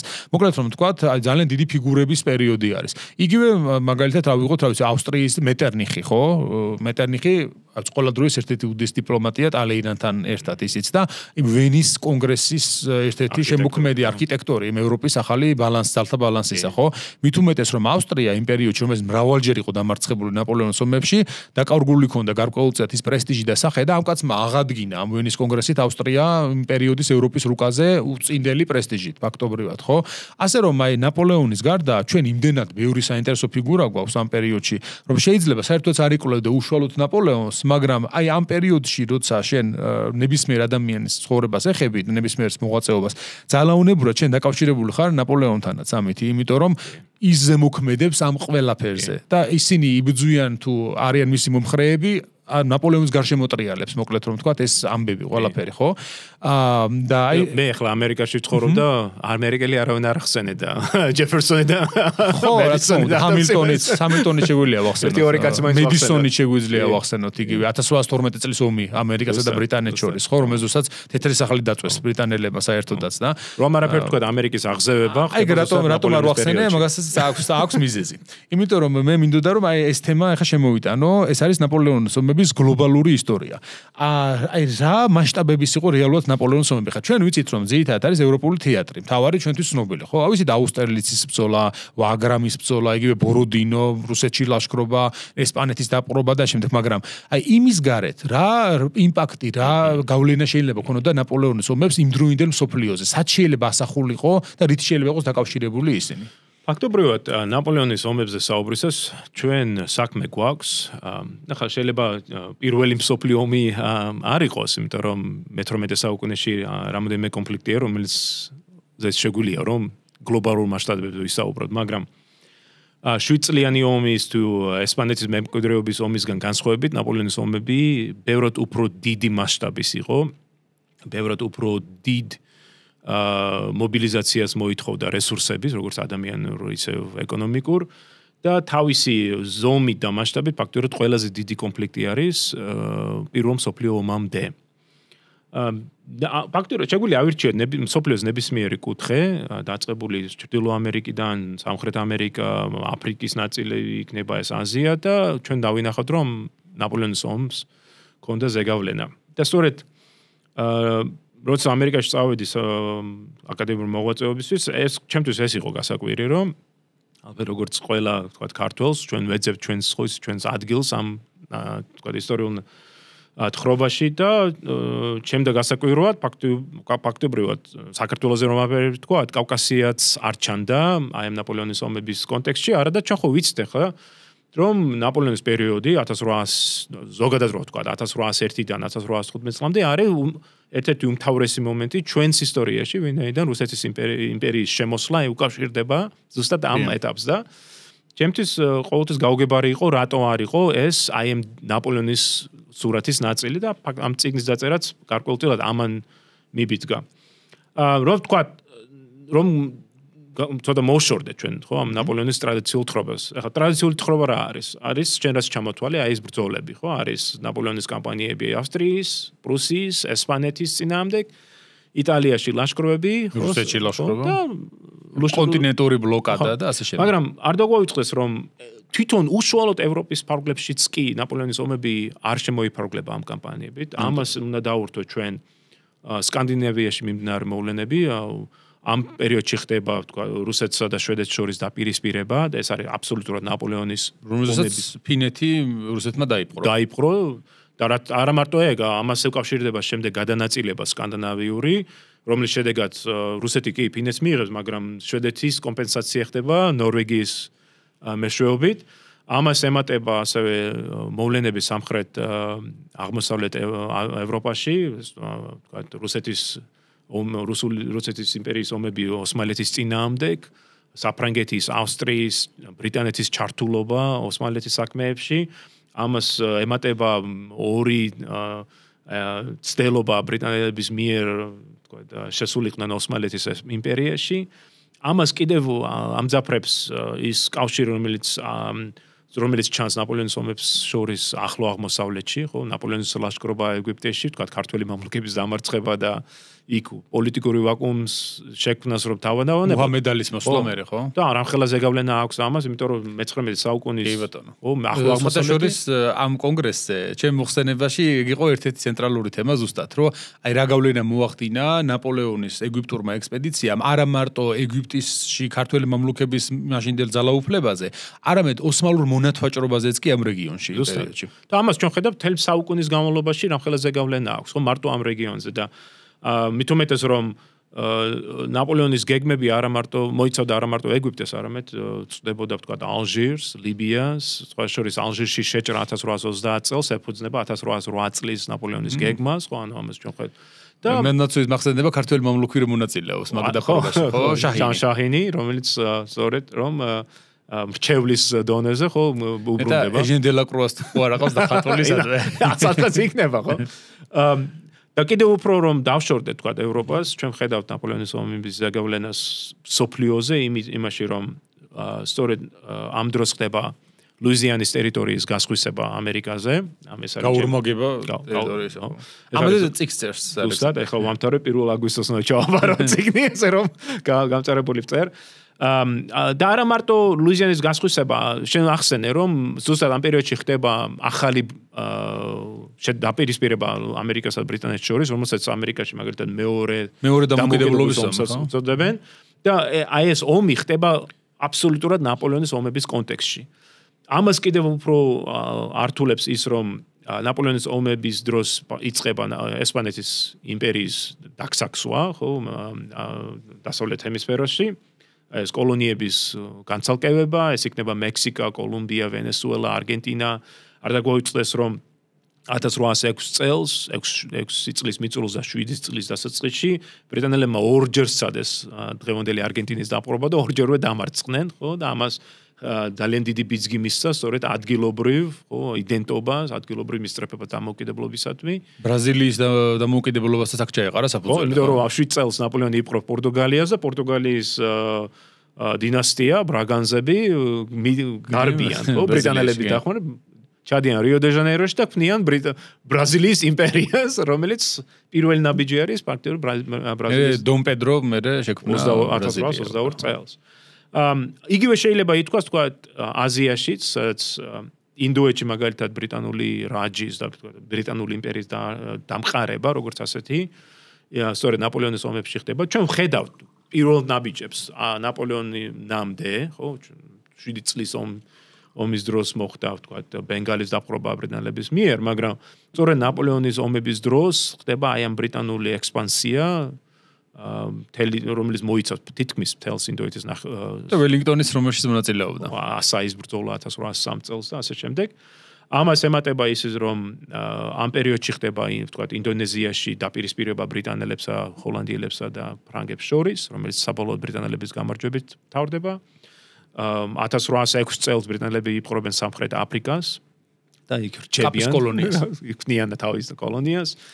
ამ პერიოდში იწყება ბრიტანული და ფრანგული დაპირისპირება სპარსეთის ყურეში, ხო ბრძოლა არის იმის ვინ ვისექნება ზეგავლენა ადგილობრივ შეიხებზე, საბოლოოდ ბრიტანელები ჩაიგდებენ ამას ხელ და სწორედ ბრიტანული ზეგავლენა ჩანს მე-19 საუკუნეზე აქ. ხო, ფლოტის საშუალებით ბრიტანეთი ყველგან ჯაბნიდა ხოლმე სხვა სიტყვის რა. და ამას ერთვის ვთქვათ იგივე დაპირისპირება ერაყში, სხვა შორის ერაყში ქართული მამლუქები არიან და დაუდ-ფაშა იყო. დაუდ-ფაშა, სულეიმან დაუდ-ფაშა, რომელსაც უფრო აწყობდა ეკონომიკური თვალსაზრისით ბრიტანელებთან ურთიერთობა და გასაგებია რატო? და ვთქვათ ბასრაში მაგალითად ბრიტანელი კონსულის მიღება, სწორედ ამას უკავშირდება. სამხედრო მისიები ირანში და ასე შემდეგ და არ დაგვავიწყდეს ორი მცდელობა გაეხსნათ ჩინეთი, ხო? ეს განსაკუთრებით ცნობილია 1808 წლის მცდელობა შესულიყვნენ. პრინციპში ხა თუ რევოლუციურ პროცესს მივხვდით 1793 წელს მაკარტნის მისიაც ხო იყო ცინგის ჩინეთში, რომელიც ჩავიდა და იმპერატორს შეხვდა, ხო, დიპლომატიური, რომ რაღაცა გარკვეული ენახათ რა ხდებოდა მოკლედ. და მაგის შემდეგ 1801 და 1808 წელს უფრო ძალმომრეობით ცდილობენ მაკაოს გავლით ჩინეთის ბაზარზე შესვლა. იაპონიაში თუ არის რამე ამ? კი, იაპონიაში არის საინტერესო მოვლენები, როდესაც ერთის მხრივ რუსები ცდილობენ იაპონიასთან ურთიერთობის დამყარებას ძალმომრეობით და ეს ჩანს 1804-6 წლებში, როდესაც რუსული სამხედრო ძალები, საზღვაო ძალები სხვა შორის ბომბავენ იაპონურ დასახლებებს სანაპიროზე. შემდეგ 1808 წელს ბრიტანელები ვთქვათ შედიან ნაგასაკიში, მართალია ერთეული შემთხვევა არის ბრიტანელების შემთხვევა, მაგრამ საინტერესო იმით თუ რამდენად ცხადყოფს ის იაპონელების მომზადებლობას და სწორედ ისტორიული თვალსაზრისით ისიც არის საინტერესო რომ აი 1808 წელს როდესაც ახალგაზრდა კაპიტანი ფლიტვუდ გემით შედის ნაგასაკიში და ფაქტობრივად აიძულებს იაპონელებს გააკეთონ ის რაც მას სურს, რომ აი ეს გამოცდილება, ეს გაკვეთილი ფაქტობრივად მან იაპონელებმა ვერ გაითვალისწინეს და მხოლოდ 1854-13 წლებში როდესაც ამერიკელები მოდიან უკვე მეთიუ პერის ხელმძღვანელობით, მაშინ ხდება ვთქვათ აი წარე გაკვეთილი მეჯის რესტავრაცია რო დაიწყო და ასე შემდეგ. ამიტომ ამ ნაპოლეონის ომის ნიშნულობა მართლაც გლობალურია. შეგვიძლია ავსტრალიაზეც ვისაუბრო, მინდა 1804 წლებში ნაპოლეონი მისიებს აგზავნის ავსტრალიაში, რომელიც ახლა ისტორიული თვალსაზრისით მხოლოდ ახლა ხანს არის ათვისებული ბრიტანელების მიერ. და ჯერაც კუნძულად ითვლება, კონტინენტი არ არის. სრულად არ არის. მართლაც გააზრებული რამხელა ზომის ტერიტორიაზე არის საუბარი. და მე ვფიქრობ ბევრ შემთხვევაში, ან ხშირ შემთხვევაში ნაპოლეონის ზეგავლენა ბევრად უფრო მნიშვნელოვანი არის ევროპის ფარგლებს გარეთ, ვიდრე თვითონ ევროპაში, იმიტომ არ დაგვავიწყო ნაპოლეონი საბოლოოდ მარცხდება ევროპაში, მაგრამ კონსერვატიული წესრიგი აღდგება ვენის კონგრესზე. მაგრამ იგივე არ შეგვიძლია ვთქვა ჩრდილო ან სამხრეთ ამერიკაში, ან აზიაში, ხო, სადაც ის წესრიგი, რომელიც შეიქმნა ნაპოლეონის დროს, ფაქტობრივად რჩება მე-19 საუკუნის განმავლობაში, პირველ მსოფლიო ომის შემდეგაც კი ის ხო შემთხვევაში. კი, ნამდვილად, მეც მაშინ როცა შენ ტექსტს ვკითხულობდი და პირველად მოვისმინე ეს ყველაფერი შენ ლექციაზე, რომელიც არქივში ჩაატარე და სხვა შორის არის YouTube-ზე ეს ლექცია. მოსმენელს ვეთქვით, დამატებითვისაც ამ თემის მოსმენა უნდა, იმიტომ რომ ძალიან ბევრი საინტერესო ფაქტი ახსენე იქ, რომელსაც მეც ხშირად სტუდენტებთან ვიყენებ ხოლმე, იმიტომ რომ ახსნა რამდენად გლობალური შეიძლება იყოს კონფლიქტი, ამ პერიოდის კონფლიქტი, ხო? აი მათ შორის ძალიან საინტერესო მომენტია ეს ლუიზიანის გაყიდვა და რა დროსაც ასევე ჩდება რა.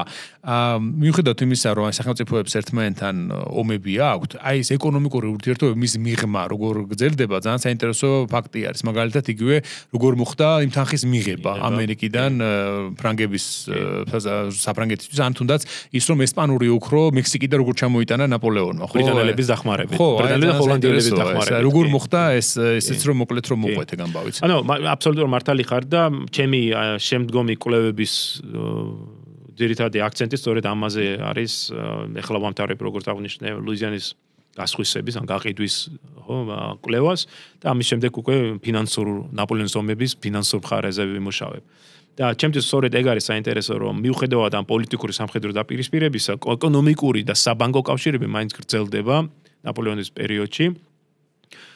ეს განსაკუთრებით ჩანს 1804 წლიდან 1807 წლამდე, როგორც ლუიზიანის გაყიდვის დაფინანსებაში, რომლის ძირითადი ბერკეტი არის ბრიტანული და ჰოლანდიური საბანკო ქსელები, განსაკუთრებით ბარინგის უზარმაზარი ბანკი. არსებობს ახლა ეს ბანკი კიდე.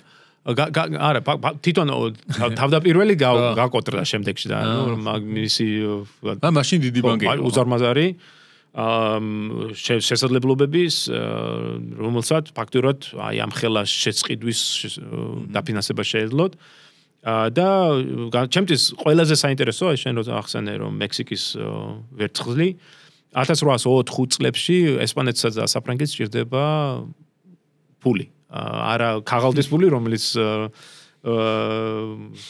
აღარავის სჭირდება ფულის დროს ხო სჭირდება მყარი ნაღდი ფული აი ეს იქნება ოქრო ან ვერცხლი ოქროს დიდი ნაკლებობა არის ამიტომ ვერცხლი მაგრამ ისე ვერცხლსაც საკმაოდ იყო ნაკლებობა რა იმიტომ რომ ჩინეთში იზრდებოდა ძირითადი ნაწილი ხომ ვერცხლის და რა თქმა უნდა ამ ვერცხლის 2/3 იყო ესპანური ვერცხლი რომელიც სადაც აწარმოებდნენ ის არგენტინაშიც ხო მექსიკაში ხო ან ბოლივიაშიც თქვა პოტოსის უზარმაზარ ხო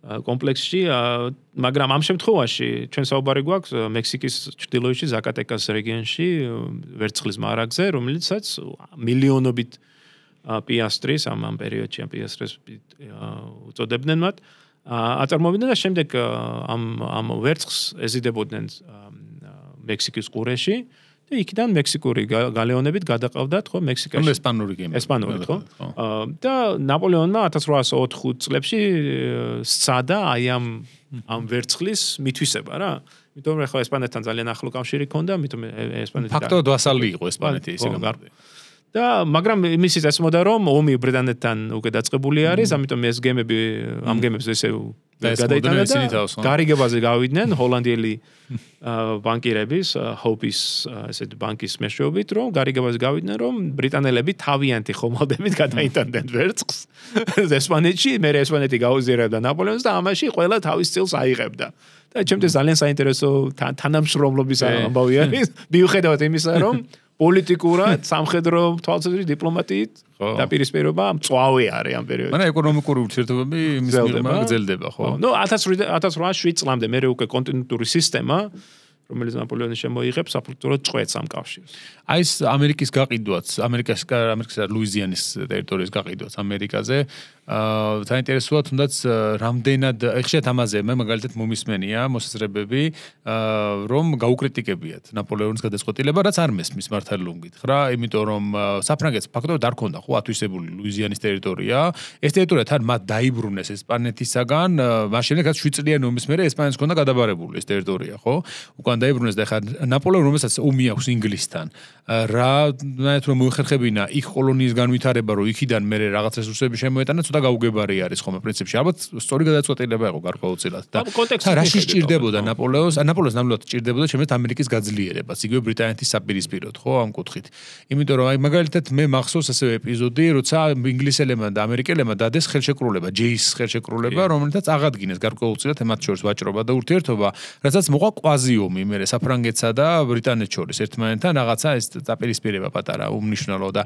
შემდგომში ნაპოლეონს ჰქონდა მცდელობა რომ აი ეს ურთიერთობები გაეუმჯობესებინა იგივე თუნდაც ვაშინგტონი რო გარდაიცვალა როგორ აღნიშნეს ხო პარიზში ეს ამბავი და გლოვა იყო და ასე შემდეგ და მეორე თუნდაც ლუიზიანის გაყიდვაც აღნიშნულოვანია მაგრამ მე მახსოვს ასევე რომ ამერიკაში გარკვეულ წინააღმდეგობა იყო ლუიზიანის შესყიდვასთან დაკავშირებით განსაკუთრებით ფედერალისტების მხრიდან აი რატო იყო ეს წინააღმდეგობა რატომ თვითონ ამერიკაში თუ არსებობდა აზრი რომ არ ეყიდათ ეს ტერიტორია ძალიან ისეთი საინტერესო საკითხი არის ძალიან მრავალმხრივ საინტერესო მე ვფიქრობ რომ ამ გლობალურ ისტორიას ეხება ზუსტად იმიტომ დავსვე ეხლა ლუიზიანის გაყიდვაზე წიგნის წერა რო დავიწყე ნუ ხა ამ საკითხს ამერიკაში არაერთი წიგნი დაწერილა მაგრამ ჩემდა გასაკვირვად წიგნების თითქმის ყველა წიგნი ალბათ ვიტყვი ყველა წიგნი რაც დაწერილი ლუიზიანის გასხვისებაზე აქცენტს აკეთებს აი უშუალოდ 1803 წლებზე ზოგიერთი ცოტა ადრე გადადის თქვა 1795 წლის ამბებზე სადაც ბრიტანეთსა და ამერიკას შორის ურთიერთობის ხო დალაგება ხდება მე ცოტა სხვა კუთხით მივუდექი მინდოდა long durée ხო გრძელი ვადით ეს ფრანგული სკოლა რო არის ანალების რაც ამ კუთხით მივდგარიყავი და ამიტომ ამ ჩემს წიგნში უყურებდი ლუიზიანას უკანასკნელი ფაქტურად 250 წლის განმავლობაში. და ერთ-ერთი ფუნდამენტური რამ რაც ჩანს, რაც ძალიან საინტერესო არის, რამდენად რთული არის ნებისმიერ ევროპული კოლონიალური თქვა სახელმწიფოს მიერ, ან იმპერიის მიერ, აი ამ შორეული ტერიტორიის ათვისების და ამ ხრივ სხვა შორის აი ესპანეთზე ხშირად გესმის რომ აი ჩამორჩენილი პრობლემად ხო მაგრამ ის რომ რამხელა სტრუქტურა შექმნა შეძლეს ესპანელებმა ვთქვათ მექსიკაში და სამხრეთ ამერიკაში ძალიან კარგი კონტრასტი იმასთან თუ რამდენად რა ვერ შეძლეს ფრანგებმა ჩრდილო ამერიკაში და ლუიზიანა ამის ძალიან კარგი მაგალითი არის ამიტომ ნაპოლეონს რომც შეძლებოდა მას თქვა ლუიზიანის შენარჩუნება ძალიან მე ვფიქრობ რომ სტრუქტურული ასე გრძელვადიანი პრობლემების წააწყდებოდა რომელზეც ალბათ გაგვიგრძელდება საუბარი მაგრამ ჩემთვის თავარი არა არის რომ ნაპოლეონისთვის ლუიზიანა იყო საჭირო არა იმისთვის რომ თქვა დიდი ტერიტორია ჰქონდა და მას ნაკლებად აინტერესებდა ეს ზომა თქვა ამ ტერიტორიის რომელიც არა მარტო დღევანდელ ლუიზიანას მოიცავს არამედ თითქმის ამერიკის მესამეც ხო ლუიზიანიდან კანადის კანადამდე არამედ მას ნაპოლეონისთვის ლუიზიანა იყო საჭირო როგორც ბუნებრივი რესურსების წყარო კარიბეთში არსებულ კუნძულებისთვის ანუ თავარი ეკონომიკურად თავარი და მომგებიანი და სარფიანი იყო კარიბეთის კუნძულები განსაკუთრებით სენ-დომინგი დღევანდელი ჰაიტი ხო რომელიც რევოლუციის დაწყებამდე არის ყველაზე მომგებიანი კოლონია მსოფლიოში ამ რევოლუცია რა თქმა უნდა ქმნის პრობლემას, ხო, საუბარი არის დამოუკიდებლობა და არ მარტო დამოუკიდებლობაზე, არამედ რაფთავარია ადამიანის თავისუფლებაზე, ხო? მონების თავისუფლებაზე. და როდესაც ნაპოლეონი აი სწორედ ჩვენ რო საუბრობდით ნაპოლეონის პრობლემებზე, ხო, რომელიც ქმნის, არ დაგვაუწყდეს, რომ ნაპოლეონი რევოლუციის შვილია, ხო? რევოლუცია მონობა გააუქმა და ნაპოლეონი მას აბრუნებს, ხო? და აი ამ დაბრუნების ცდილობის შედეგი არის ის, რომ 1802 წლიდან იბრძვის ძალიან წარუმატებლად სან-დომინგეში და სწორედ აი სან-დომინგეში დამარცხება საბოლოოდ არის გადამწყვეტი როლი იმისთვის რომ ნაპოლეონმა დაივიწყოს ლუიზიანა და ლუიზიანა მისთვის იყო აი სან-დომინგესთვის ბუნებრივი რესურსების წყარო რატო ახლა სან-დომინგეში შეგიძლია თქვა აწარმოო შაქარი ხო შეგიძლია გაზარდო აი ეს კოლონიალური პროდუქტები მაგრამ სან-დომინგე როგორც ასეთი მწირე ძალიან ესეთ უჭირს ხენედლეულის ხისნედლეულით უჭირს მაგალითად საჭმლის რომ არაფერი თქვა ხორბალს ვერ გასდე იქ და ამის წყარო უმეტესწილად იყო სხვა რევოლუციამდე იყო ამერიკის კოლონიები და ნაპოლეონს ამას ეს პრობლემა თუ მიაჩნდა ვინაიდან ნაპოლეონი ეკონომიკური თვალსაზრისით არის საკმაოდ კონსერვატული პიროვნება და მისთვის იდეალური თქვა პოლიტიკური ეკონომიკური წყობილება არის ის რომელიც მე-16 საუკუნეში აღწერა მონკრეშენმა და რომლის ფაქტორად შექმნა სცადა კოლბერმა ხო ლუდოვიკო მე-14-ის დროს ანუ ეს არის ეგრეთ წოდებული ოტარკული სისტემა ანუ თვითყოფადი შენ აწარმოებ ყველაფერს რაც შენ გჭირდება და ნაპოლეონს სწორედ ეს აქვს ჩინეთი ვითყოფილა ფაქტობრივად და კონტინენტური სისტემაც ესეთია უკვე როცა დაიწყებს უბრალოდ ვეღარ აწარმოებდა უბრალოდ ყველაფერს და ეგ არის მან თავარი ხო და ფაქტობრივად აი დაპყრობითი ომები ქმნის ისეთ რეალობას რომ საფრანგეთი ეკონომიკურად თვის ამ ოტარკულ სისტემას როდესაც ეს კოლონიალური ვასალური სახელმწიფოები აწარმოებენ იმ ნედლეულს ან იმ ნივთებს რომელიც საფრანგეთს ჭირდება ეს იქნება ვთქვათ რა ვიცი იტალიური ნაწარმი ვთქვათ ტექსტული რა ქვია მას სოვილები ხო სოვილების ხო და ისტორიად ლუიზიანაც ესე წარმოეჩინა მას და როდესაც აშკარა გახდა რომ ვთქვათ სან-დომინგეში ფრანგები წარმატებას ვერ მიაღწევენ ლუიზიანა კარგავს თავის მნიშვნელობას და ამას ემატება ისიც შენ ახსენე რომ 1803 წლის გაზაფხულის ხო მიწურულს ომი იწყება ბრიტანეთში. ამიენის ზავი დამთავრდა და დაიწყო. ამ პირობებში, როდესაც ვერც კუნძულს ვიპყრობ სან-დომინგეს და ბრიტანეთთან გეწყება ახალი ომი, ლუიზიანა მეორე კი არა მესამე ხარისხოვანი ხდება და მისი გასხვისებაც სტრატეგიულად მნიშვნელოვანი არის, რათა შეამციროს შენი დანაკარგები. ჩემთვის იცი რა არის საინტერესო, რომ 1801 წელს ნაპოლეონს აქვს დაგეგმილი ექსპედიცია ლუიზიანაში, რომელსაც სათავეში ედგება ერთ-ერთი მომავალში მარშალი ვიქტორი. და ვიქტორ ბელუნის ჰერცოგი. შემდგომში იყო ბელუნის ჰერცოგი. და ვიქტორს დავალება ჰქონდა მოემზადებინა ეს ექსპედიცია, რომელიც უნდა გამზაროებული იყო 1802 წლის მიწურულს და ის ვერ ანუ დაახლოებით 3000 კაცი ჯარისკაცებს აუბრობ, ჩავიდოდა ლუიზიანაში და ნაპოლეონს ესმოდა, სხვადასხვა უკვე 2 წლის მიწურულს ესმოდა, რომ ბრიტანეთთან ომი გარდაუვალი იყო და ვიქტორისთვის მიწერილ მითითებებში ინსტრუქციებში ის უნება რომ აი ომი რო დაიწყება ფაქტობრივად ლუიზიანაში უნდა შექმნას შენი გარნიზონული რაღაც სისტემა, რომელსაც უნდა დაიცვა ახალი ნიუ-ორლეანი, ხო? და დაიცვა ეს ფრანგული ინტერესები. მაგრამ აი ამ ექსპედიციის გამგზავრება ვერ მოხდება, ვინაიდან სან-დომინგე ითხოვს უზარმაზარ რესურსებს. და აი რომ მომხდარიყო, ვთქვათ, სან-დომინგეში რომ უფრო წარმატებით ებრძოლათ ფრანგებს. და ვიქტორი ჩასულიყო 3000 კაცით ხო ლუიზიანაში. აი მაგ არის ერთ-ერთი საინტერესო შეკითხვა, რამდენად შეძლებდნენ ისინი ამ პოზიციების შენარჩუნებას და მე მგონი ძალიან გაუჭირდებოდათ მაინც რა.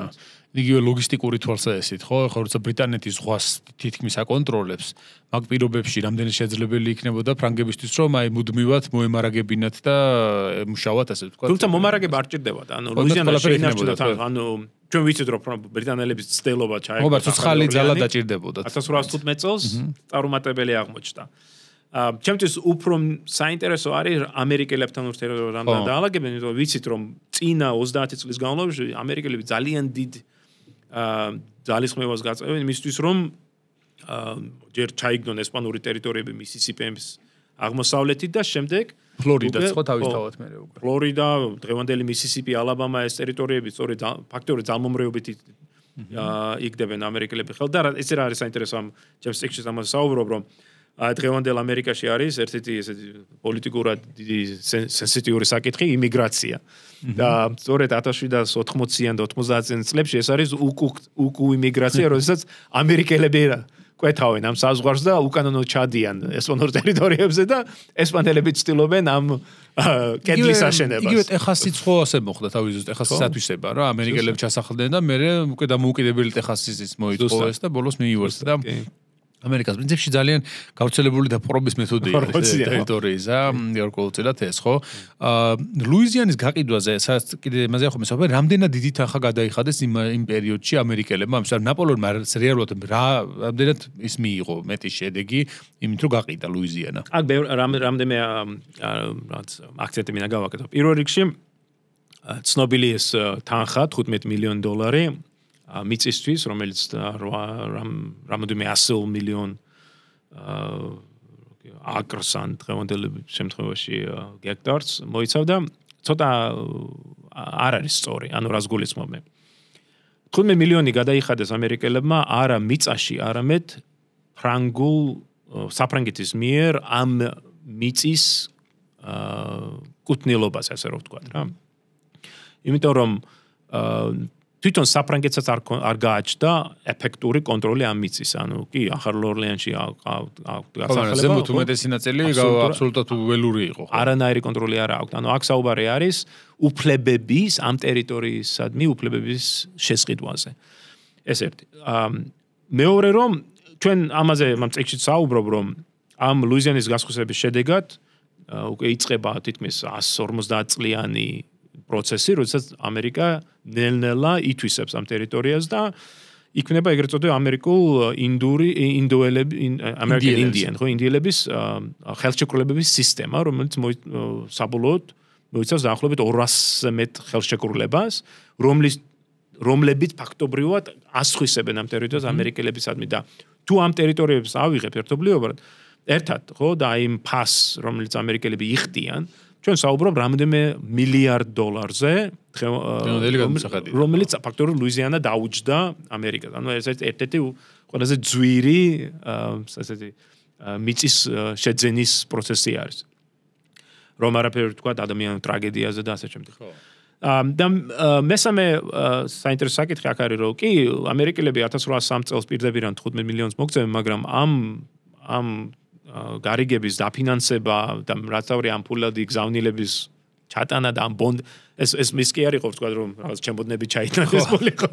აი წაშორის უნდა შეექმნას სპეციალური ბონდები, ამ ბონდების გასხვისება მოხდა, შემდეგ ამ ბონდებიდან აღებული თანხის გადაცემა. საბოლოო თანხა ნაპოლეონმა მიიღო მხოლოდ 1813-14 წლებში დამაგდროვის იმპერია უკვე ეცემა. ხო, არა და მე მახსოვს რომ აი ვინც ნაკლებად იცნობს ამ პერიოდს, ისინი ასე ანალიზებდნენ რომ ნაპოლეონმა მაგ თანხი თუ აღჭურვა დიდი არმიაო და სინამდვილეში ეგ თანხა არც ჰქონდათ მიღებული ფაქტობრივად. ხო, ნაწილი აქვს მიღებული თავდაპირველად და შემდეგ ნაწილი არის გადახდილი დაახლოებით 10 წლის განმავლობაში და იმპერიის 18 მილიონით რაღაც დაჯდა მთლიანობაში, ხო? თავისი პროცენტებით და ასე შემდეგ. ანუ დიდი არმიის საჭიროებებისადმი ეს არის ძალიან მცირე თანხა. თქმა უნდა. მაგრამ მაინც მე ყოველთვის მიმაჩნდა რომ ალბათ იმ მომენტში ნაპოლეონზე უკეთ ვერ გადაწყვეტ და მაინც ეხლა გადმოსახედნა შეიძლება ზოგიერთი რამე ზედაპირულად ცოტა სხვანაირად ჩანდეს, მაგრამ თუ კარგად დავაკვირდებით დეტალებს და იმ პერიოდის რეალობას ჩავიხედებით და წყაროებში ვნახავთ რატო ხდებოდა ასე ამ შემთხვევაში, რატომ იყო ასე. მაგრამ მე მახსოვს რომ ამერიკაში იყო წინააღმდეგობა იგივე ფედერალისტების მხრიდან. რატო ეწინააღმდეგებოდნენ ამ ხელა ტერიტორია? ხო ჭირდება ამერიკას გაფართოება რეალურად, ხო? ჭირდება რომ ამაში ხო ანუ ერთ-ერთი საკითხი რომელიც დაპირისპირებას იწვევს არის ჭირდება თუ არა ექსპანსია და ახალი ტერიტორიის თქვა შემოერთება თუ ამ ტერიტორიებზე არ ცხოვრობს ანგლო-საქსონური მოსახლეობა. ანუ თუ ჩვენ გადავხედავთ თქვა ფედერალისტების პამფლეტებს, სტატიებს, განსაკუთრებით 80 აი quasi war ხო რო ახსენებს საფრანგეთთან აი ამ პერიოდში ძალიან ხშირი არის საუბარი იმაზე, რომ საჭირო არის რაღაც თავისი ეთნო რაღაც სისუფთავის შენარჩუნა, თორე რასისტულ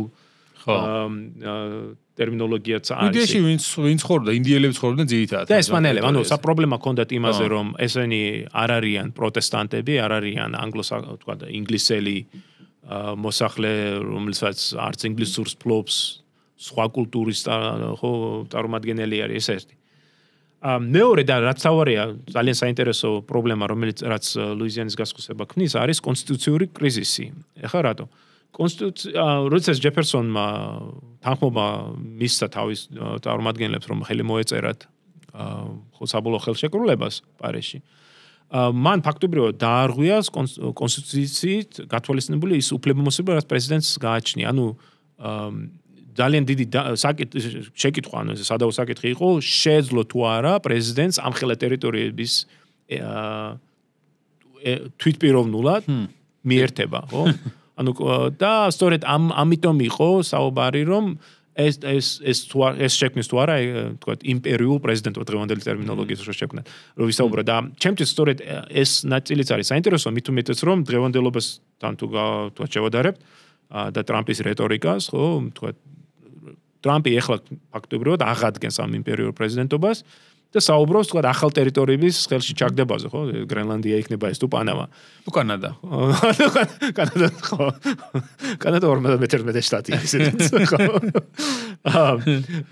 და აი სწორედ ანუ აი ამ ლუიზიანის გაყიდვის შექმნილის პრეცედენტი აქტუალობა მისი დღესაც ჩანს.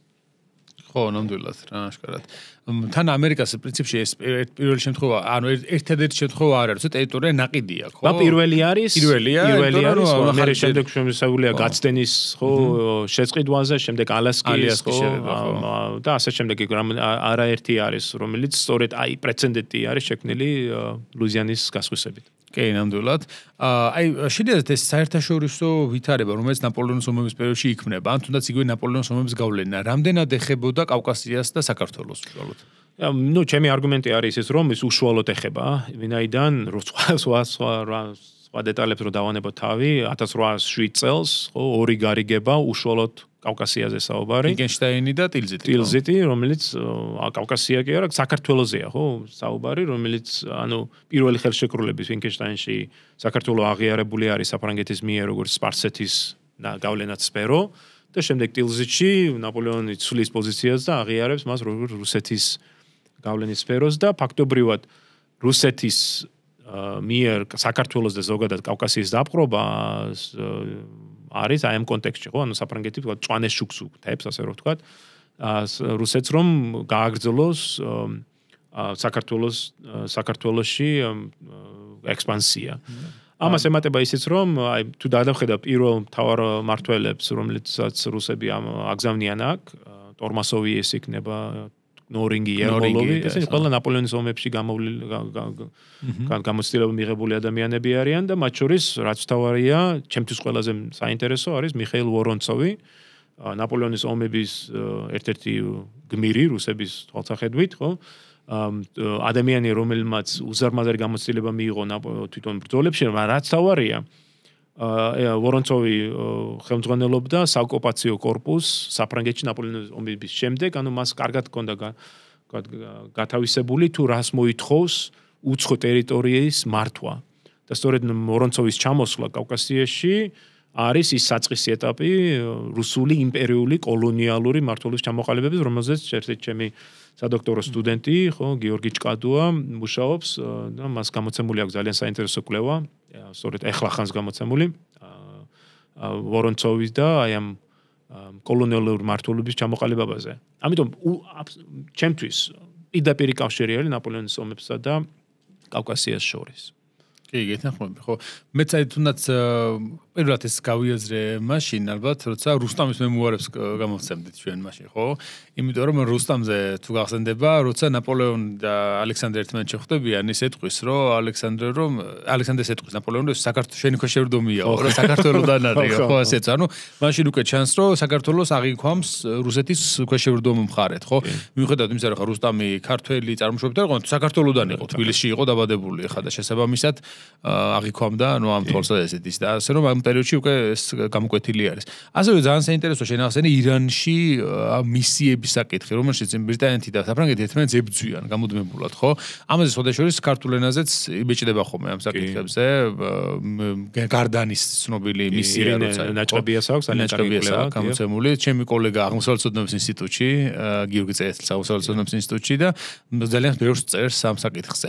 აი რატომ იყო ესეთი მნიშვნელოვანი საკვანძო სპარსეთი, რომ აი ამდენი დიპლომატიური ბრძოლა მიდის სპარსეთში გავლენისათვის? ну ჯერ რომ თავი დავანებოთ და საქართველოს რამდენად ეხება ასევე ეს? ხო, მე ფიქრობ რომ უშუალოდ ეხება, სხვა რომ ამარაფერი ვთქვათ,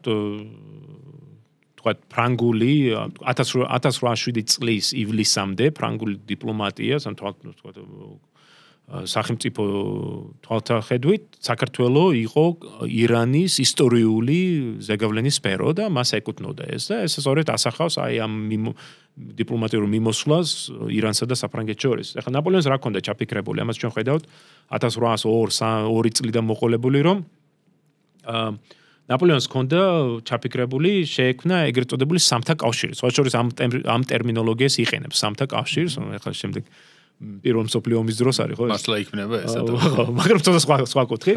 ანუ მას ჰქონდა ჩაფიქრებული გამოიყენებინა ოსმალეთის იმპერია, სპარსეთი და რა თქმა უნდა მესამე იქნება საფრანგეთი, რათა რუსეთის ექსპანსიის შეჩერება მოხდარიყო. რა თქმა უნდა რუსეთთან დაპირისპირება საფრანგეთსა და რუსეთს შორის საკმაოდ დიდი ხნის იყო და მithume ნაპოლეონის პერიოდში არაერთხელ დაჯახებიან ხო ერთმანეთს.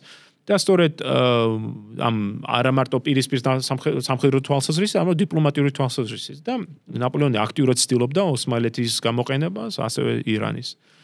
და სწორედ ამ კონტექსტში არის გარდანის მისიის გაგზავნა ირანში, რომ ირანის რესურსების, სამხედრო ძალის ბევრად უფრო ეფექტურობის გაზრდაც, რათა დიდი ზეგავლენა, წნეხი მიიტანონ, თქვა რუსეთის ინტერესებზე კავკასიაში, ირანს ვერს მოსთხოვდი, თქვა ჯარის გაგზავნას ბალკანეთში ან ევროპაში, მაგრამ მას შეეძლო თქვა დარტყმა მიეყენება რუსეთის ინტერესებისადმი კავკასიაში, მით უმეტეს რომ კავკასია ფრანგულის თვალსაზრისით ეკუთვნოდა ისტორიად ირანს. ხო, აღმოსავლეთ საქართველოს განსაკუთრებით საუკუნეებია ირანის გავლენის ქვეშ იყო მანამდე, ხო, შესაბამისად არ არის განსაკუთრებით. კი, და ნუ პინკეჩანში ეს აშკარად ჩანს, ხო, ხელშეკრულებით აღმოსავლეთ საქართველოს იყო აღიარებული როგორც ის ირანის გავლენის სფეროდ.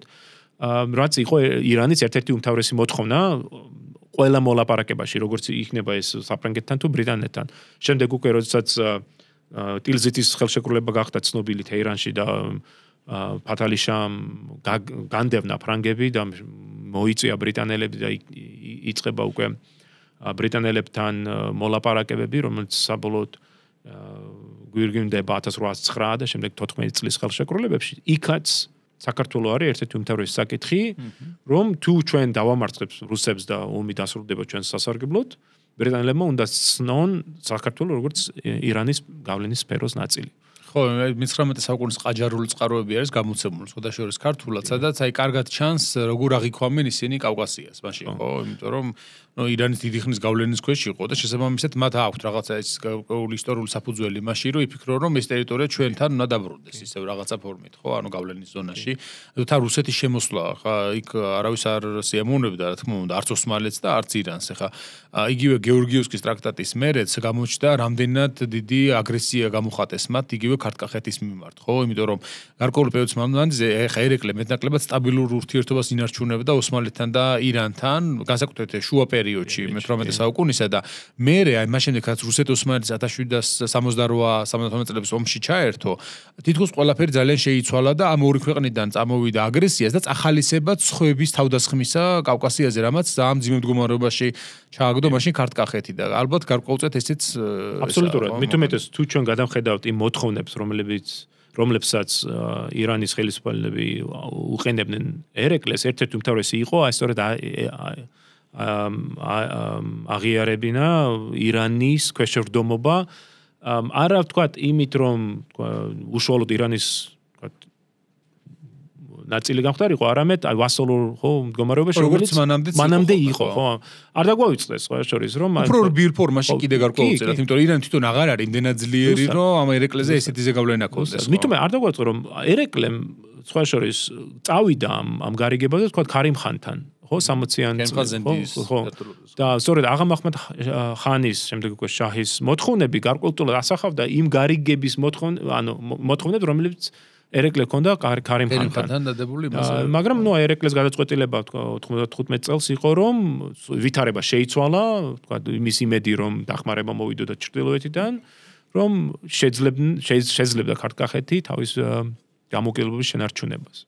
თუმცა იმიტომ რა არის ხშირად არის ხოლმე საუბარი ამაზე და რუსები ძალიან ხშირად მანიპულირებენ ხოლმე მაგ თემით რომ ანუ ჩვენ გადავარჩინეთ ქართკახეთი რომ გამქრალიყო იმიდან რუკიდან და ოსმალეთიდან ჩაყლაპას უპირებდნენ ანუ თითქოს გამზადებული იყო ორივე რომ უცებ გაეუქმებინათ საქართველოს და ჯარები შემოეყვანა ორივეს ხო და არა და რო გადავხედოთ იმ პერიოდის პოლიტიკას ცოტა აბსოლუტურად სხვა სურათი გვეხატება მე მაგის არ მჯერა რა თქმა უნდა არ მჯერა მით უმეტეს რომ როგორც აღნიშნე ერეკლე რომ წასულიყო აღმად შახთან გარიგებაზე ვითარება იქნებოდა ისეთივე როგორც იყო კარიმ ხანის დროს. ხო, ანუ სტაბილური იქნებოდა აღიარე, ხო, ირანის თქვა შაჰის ზეობის აღიარება, მაგრამ ქართკახეთის საქმეებში ერეკლე თვითონ გადაწყვეტა და ამავე დროს უნდა ვთქვათ რომ სახანოებზეც მის გარშემო დიდი ზეგავლენა ჰქონდა და მისი ვასალები იყვნენ ფაქტობრივად ხო იგივე ერევნის განჯის სახანოები შაქის და ასე შემდეგ რომელზეც ერეკლე ძალიან დიდი ის ჰქონდა აქ არის თავი საკითხი მე ვფიქრობ არის თვითონ ერეკლეს ძალიან მნიშვნელოვანი საკითხი არის ერეკლეს გადაწყვეტილება ორიენტაციაზე ხო ანუ ეს არა მარტო იმაზე არის რომ პოლიტიკური გარიგება არამედ არსობრივად ხო სამომავლოდ მისთან დაიჭერდა საქმე და რა იქნებოდა მის ქართკახეთისთვის ბევრად მომგებიანი და მით უმეტეს აი თუ გადავხედავთ ეს იქნება თქვა რუსეთის ელჩი იქნება ბურნაშოვი თუ თვითონ ერეკლეს კარზე მოღვაწე ქართველები რომლებიც აი ვახტანგის დროს იყვნენ წასულები და შემდეგ დაბრუნდნენ ხო რომ აი ეს აღშენებლობით საქმიანობა რომელიც ერეკლეს აწარმოებდა მე ბურნაშოვს აქვს ძალიან კარგი მინაწერი როცა საუბრობს ქართკახეთში არსებულ მდგომარეობაზე რომ ერეკლეს სურდა თვითონ აი ამ სამეფოს ევროეპიზაცია. ამაზე ფიქრობს დღე და ღამეო, ამაზე ეგრე უწერია ხო. და არა ის რომ თქვა რუსეთთან შეერთება, არამედ პირიქით რუსეთის სახით მას მიეჭდა გზა ევროპული სახელმწიფოა რა თქმა უნდა. ხო, რუსეთი იმ პერიოდის ევროპულ პოლიტიკაში ჩვეულებრივ ერთ-ერთი წარმომადგენელი სახელმწიფო არის და თავისთავად საქართველოსთვის ეგ ყველაზე ახლო გზა იყო, საიდან შეიძლება გაეჭრა ასე ვთქვათ ის დასავლურმასთან ცივილიზაციასთან კონტაქტი და თავისთავად ჩანს და იგივე აი უკვე ნაპოლეონის ნაპოლეონის პერიოდზე რომ გადმოვიდეთ ამ შემთხვევაში ნაპოლეონზე. ჩვენ ვიცით რომ ქართველი მეფეები ანუ ის უკანასკნელი მონარქები რომლებიც რუსეთის იმპერიის შემოსვლის შემდეგ კიდევ არიან შემორჩენილები ნაპოლეონს წერდნენ წერილებს და სთხოვდნენ რომ დახმარებოდა რუსეთის წინააღმდეგ. აი რა ბედი ეწია ამ წერილებს და რამდენად რეალურად რა შედეგი შეიძლება მოეტანა. ამაზე თავის დროზე ილია ტაბაღოვამ დაწერა ძალიან კარგი კვლევები, მქონდა საშუალება როგორც შეხვედროდი ილიას, ბატონ ილიას, ასევე მენახა თვითონ ეს დედნები საფრანგეთის არქივში.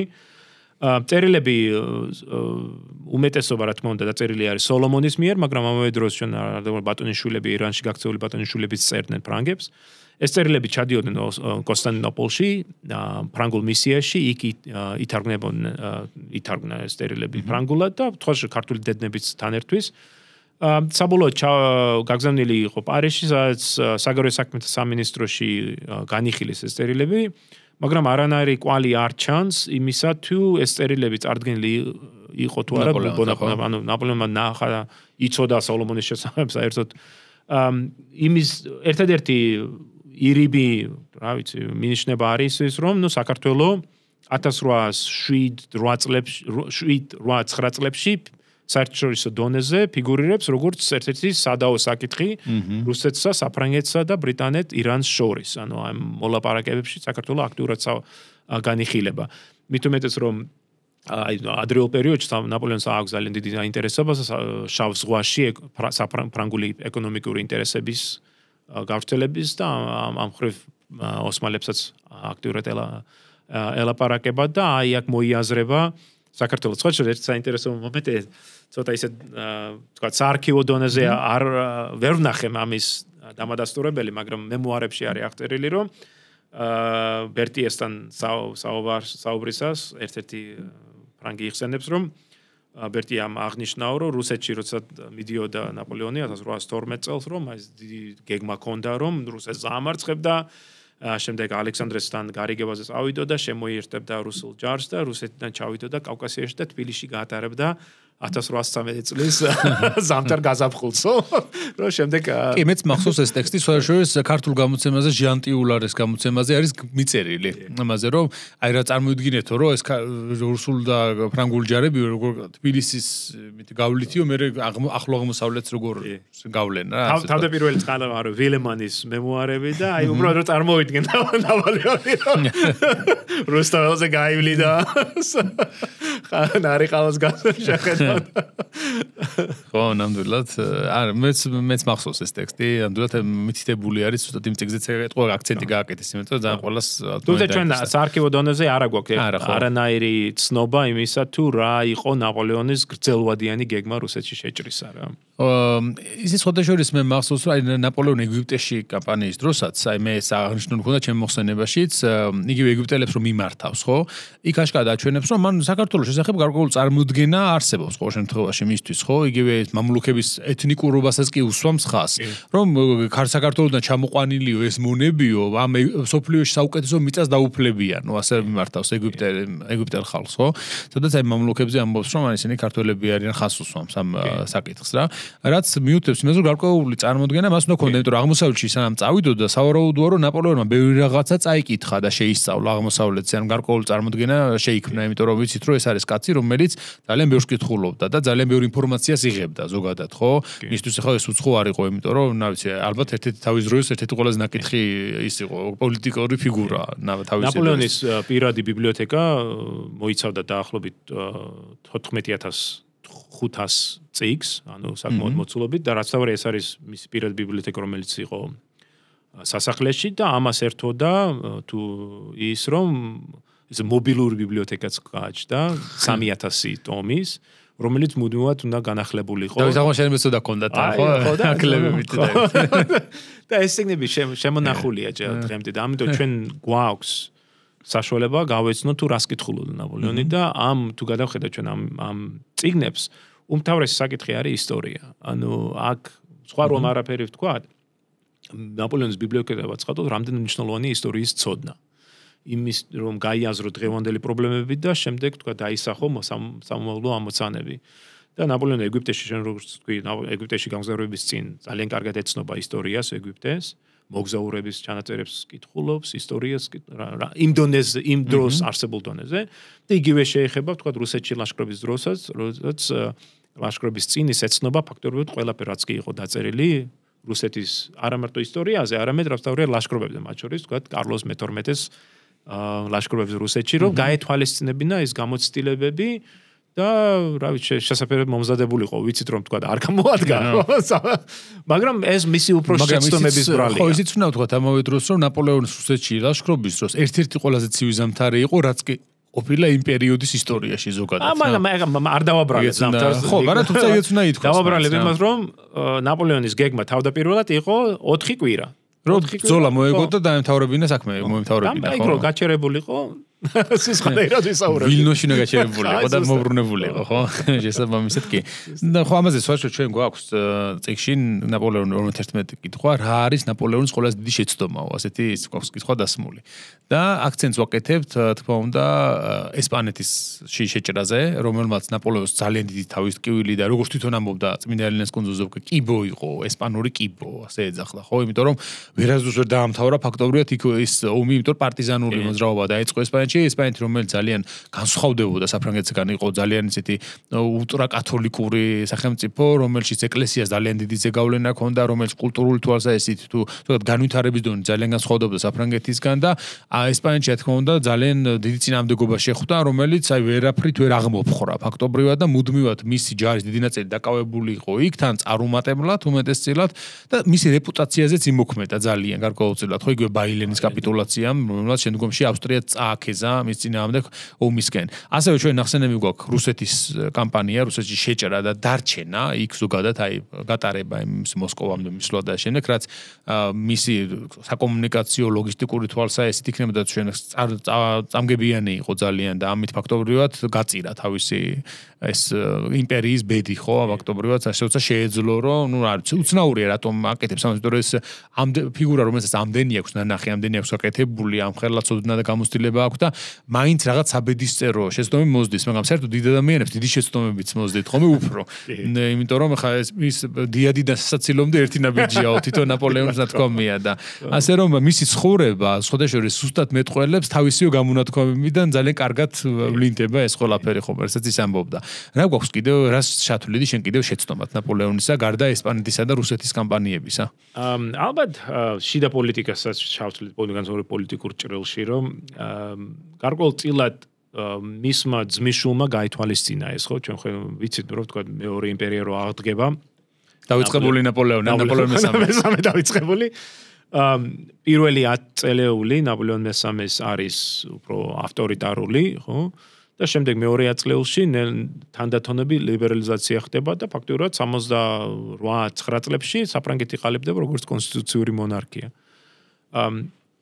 ნაპოლეონ პირველის შემთხვევაში კონსტიტუცია არსებობს ოფიციალურად არის კონსტიტუციური მონარქიული წესწყობილება ხო ჯერ 1804 წლის გარდაქმნების შედეგად მაგრამ ფიქრობ რომ ბევრად უფრო მოქნილი უნდა ყოფილიყო ნაპოლეონი ამ პოლიტიკის ამ პოლიტიკა ეს ერთი მეორე არის თვითონ აი ეს კონტინენტურ სისტემაზე როცა საუბრობ და ამაზე ხო როცა ჩემ მეგობარი არის ახლო მეგობარი რომელიც ახალ წიგნს წერს თქვა საფრანგეთის გრანდ დიდ სტრატეგიაზე ამ პერიოდში და აი სწორედ იკვეთება ერთის მხრივ რომ საფრანგეთის საჭირო არის საერთო პოლიტიკურ ეკონომიკურ სამხედრო სივრცის შექმნა მაგრამ ამ სივრცის შექმნის სხვადასხვა მექანიზმი არსებობს და ნაპოლეონმა აერჩია უფრო ძალმომრეობითი პროცესი რომელშიც საფრანგეთის ინტერესები უზენაესი არის აი ცოტა აქაც აი ამ შემთხვევაში კომპრომისული პოზიცია სხვა